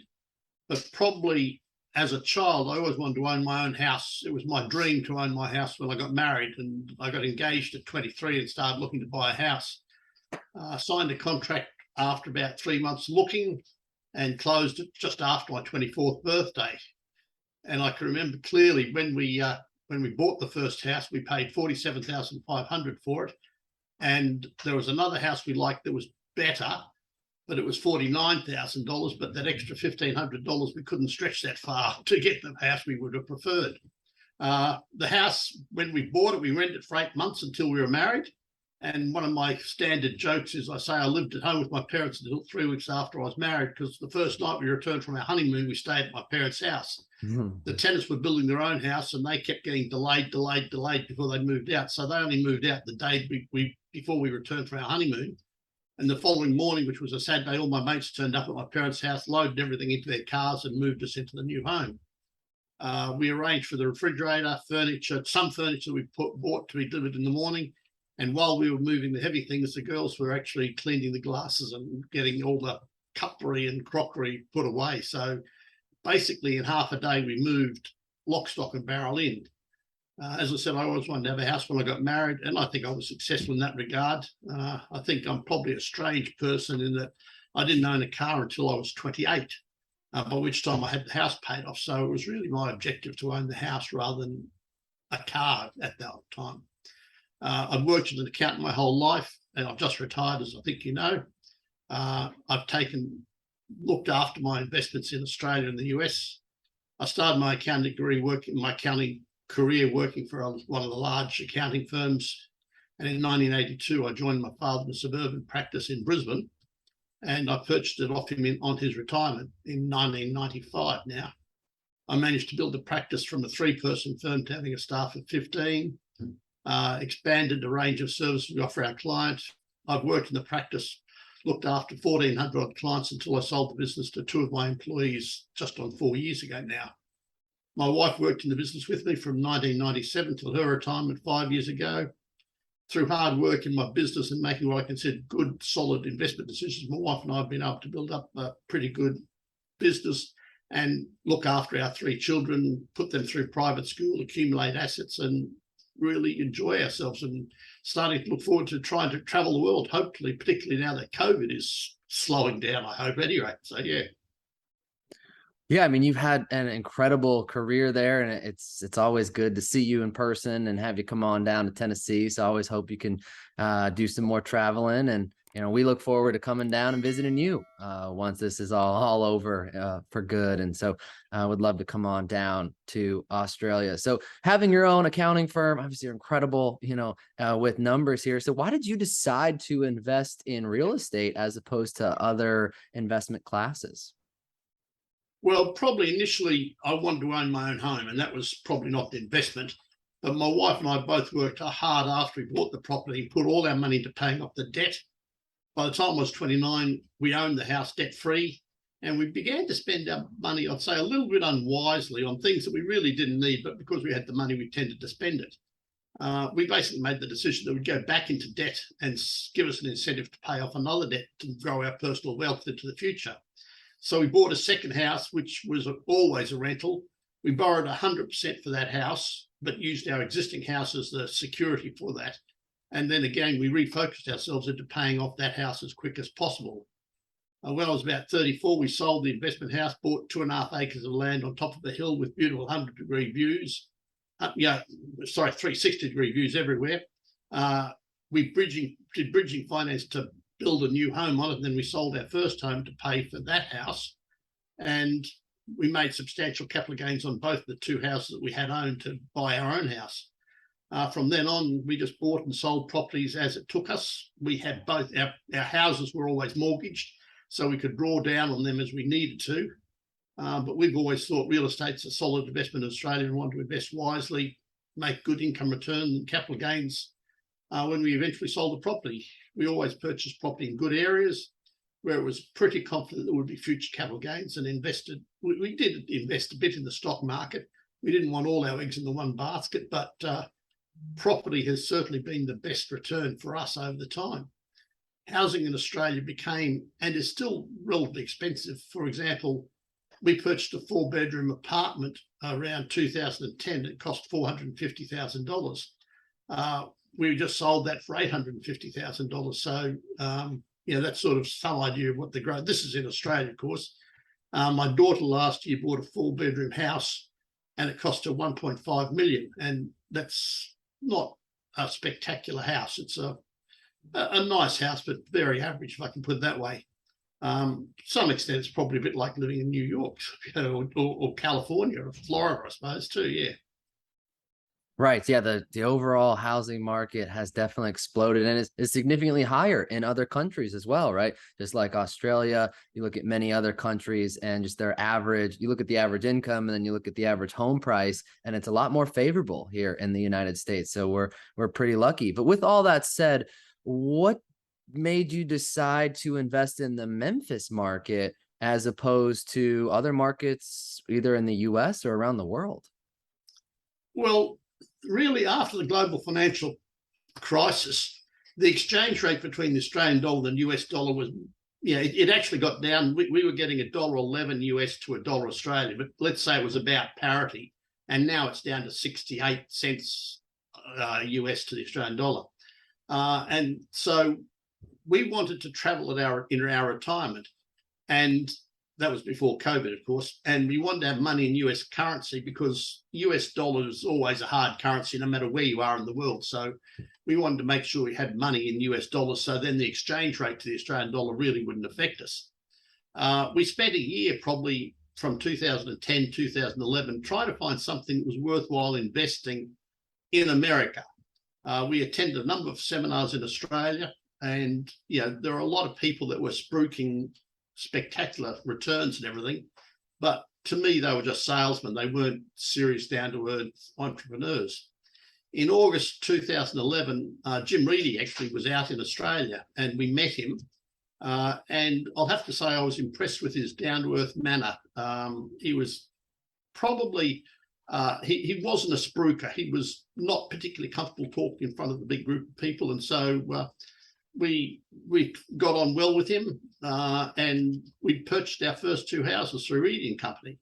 I remember the first two we paid $73,000 and $70,000 for the first two. The next year we actually came over to USA. We went to Kansas City, Memphis, Atlanta, Jacksonville, and a couple of other cities. I can't remember them all. While we didn't buy anything in Kansas City, we purchased a couple more properties in Memphis, Atlanta, and Jacksonville in Florida. When you're as far away from the properties as we are in Australia, you need good management to see that the properties are looked after and maintained properly. And we were happy with Reedy and Company. We've since sold both properties at Atlanta, and one of the ones in Jacksonville. We've got the second one on the market at the moment. The third property we have in Jacksonville we'll probably be selling next year, basically to spread the the tax liability over a number of years, so we don't get all the tax in 1 year. And we're moving that money more back into the Memphis area because we're happy with the management that we've sort of experienced over the last 10 years. When we purchased the Memphis market, we did so without, we didn't have expectation of huge capital gains. Our research on the market said it was a large rental market and that we expected to get ongoing good returns on our money without making big capital gains and or potentially capital losses. The capital returns we received in Memphis were consistently higher than what we're receiving in Atlanta and Jacksonville. And in Australia as well. So that's why we've sort of been concentrating on the Memphis area. Yeah, that's really great to hear. And you hit the nail on the head about the Memphis market. We are that hybrid market where, you know, cash flow and appreciation, they go hand in hand. It's not one or the other. And it's always nice to be able to diversify for that exact reason. So, you know, we've been, you know, partnered together here since 2011. So I guess, you know, during the over a decade now, how's your experience been with Reedy and MIP? Oh, it's always been good, Mark. As I said earlier, we attended a number of seminars in Brisbane and we were looking to invest in the US. And until we met Jim, my wife and I had considered most of the other sharks. So when we met Jim, he impressed us with a down-to-earth manner. He wasn't big on spruiking himself. 11 years on, that impression hasn't changed. And I think we have a good, friendly business relationship. You know, we've come over to Memphis, I think, probably now 4 times over the last 11 years. We always have time and have catch up with Jim and have meetings at your offices and everything like that. I won't say we always agree. And even my wife and I don't agree all the time, let's face it. But we've always had the maturity to sit down and discuss the matter and come to a suitable compromise. And it's always been very satisfactory. He's introduced us to his family, yourself, Sean. And while our relationship is still young, I'm happy the meetings have had. Relationship we've been building, been good. Jim is happy to share his expertise and knowledge with us and the market and what's going on. And I've always found his honest and his recommendations very good and secure. Well, that means the world. And that's at the end of the day, long-term relationships are just extremely important. And, you know, finding a trusted partner to where you can, you know, be advised by that individual based on what we recommend, right? What we see. And so do you have any advice for a new investor out there listening today? Well, I think probably 2 points. The most important point is finding a property manager that manages the property best, particularly for us when we're so far removed. If you're not there to inspect the property, manage it yourself and go and look at problems as they happen, you've got to have a good manager to look after the property in your absence. And I personally think Reedy's and Memphis Properties do a good job, and the people they employ look after the place for us and keep us informed, okay, by email, but they do keep us informed with what's going on. The second point is you've got to invest for the long term. I'm not a good gambler. I'm a lousy gambler, in fact. So I look for good, steady returns in the long term rather than a quick 100% flash on your money in 2 years or something along those lines. So, as I said, I've been in the market there 11 years, still happy. I'm still investing as projects come along that suit me. And probably a third one, which I said there was only 2, but anyway, I always like to work and pay off debt. So rather than, I'm not a big lover of interest-only loans. My wife and I have always we go into debt, fine, I've got nothing against debt, but we then have a focus to try and get the debt paid off. And as we get paid off, we'll buy something else and go back into debt. But I'm not a big lover of interest-only loans. I know sometimes you guys do more in interest-only, but that's not my preferred option anyway. So, yeah. Yeah, well, good to hear. So tell us a little bit more about your real estate portfolio, over the years. How many doors, what was the most amount of doors that you've had under the portfolio from a single family home perspective? In the States alone, I had up to 18 doors. I've sold off now, I'm down to 9. With 2 on the market at the moment, which will drop me back down to 7. But as you know, I've been investing in some of these projects with multi-door projects sort of thing. So it's a bit hard to know exactly how many doors I've got in there, sort of thing, because when we buy a 10% interest in one or something along those lines, you count a 53 door apartment block, and that's like probably that's 5.3 doors or something like that. So, but as we've been selling the single house, we've been moving them into the multi-door or multi-unit apartments or complexes, whatever you'd like to call them. Yeah, yeah, and that's what I love about you said it in the beginning, one, you got to get started, but two, you have to look for the long term and have a lot of time in the market. And you've been fortunate enough that, getting started over a decade ago, you're able to acquire the single family homes. And as you grow the single family homes and, let the tenants, help pay off, whatever debt you have on the properties and just grow your equity to get the capital gains, grow the cash flow, you can then sell those properties. And this is what we've been doing. It's what we're doing right now, is then taking those profits and moving them into even larger investments like the apartment syndications. And it's been, you've been an incredible partner on all the syndications that we've had as well. And, really appreciate that relationship. But it's just exciting to see that as you get started, where you can end up in over a decade, which really at the end of the day, it's not a lot of time within investing horizon. So, Kirby, really appreciate you and the relationship very much. Thanks for sharing your story and your experience here with us. And, we just look forward to a lifelong relationship. And so that's it here for this session with Kirby. I hope you guys enjoyed it, and we're off to the next. See you guys soon. Thanks, Mark. Take care. Pass on the best to the families. Will do. Thanks, Kirby. See ya. Woohoo! What a day. What a day. What a day. Wonderful. Hope you guys found some value. Hope you guys liked it there. Man, and there was a lot of great speakers, a lot of great knowledge. Since we talked a lot of it. And hopefully you learned something. hopefully you learned something. I'd say my biggest takeaway, something that I really loved, is just hearing from the current clients and hearing their recommendations and their current testimonials. Here, this is a long-term, get rich slow type of concept that creates deep relationships, where we have clients that come from all the way from Australia to come visit us here in Tennessee. And we have clients that we have met countless times. I love it where we have clients where I get to go visit you in person. And so that's the kind of relationship, that lifelong relationship that we're here to build. And just one of my favorite parts about what we do here. Yeah, I would say just my advice and what I've seen just from the successful investors and clients is they just deeply are rooted in their why. So whether that's to retire early, help your family, help with philanthropy, or just have more time to donate your time, whatever it may be, stick with that, write it down, have that in front of you always and remember it, and then just be consistent. Set a goal, one house a year, or save 5-10% of my income and put it towards this. Do that and stick with it for 30 years. And I guarantee you will have success. Even 5 or 10 years, you're going to be doing great in real estate. But just have that long-term, consistent, boring perspective of just doing the same thing, and you'll find success. Exactly. So if you haven't done it yet, we want to give you guys some free Yetis. So please make sure that you, number one, subscribe to the subscribe to the YouTube channel. Then number two, hopefully you had some really great comments during the day. If not, you always have next week.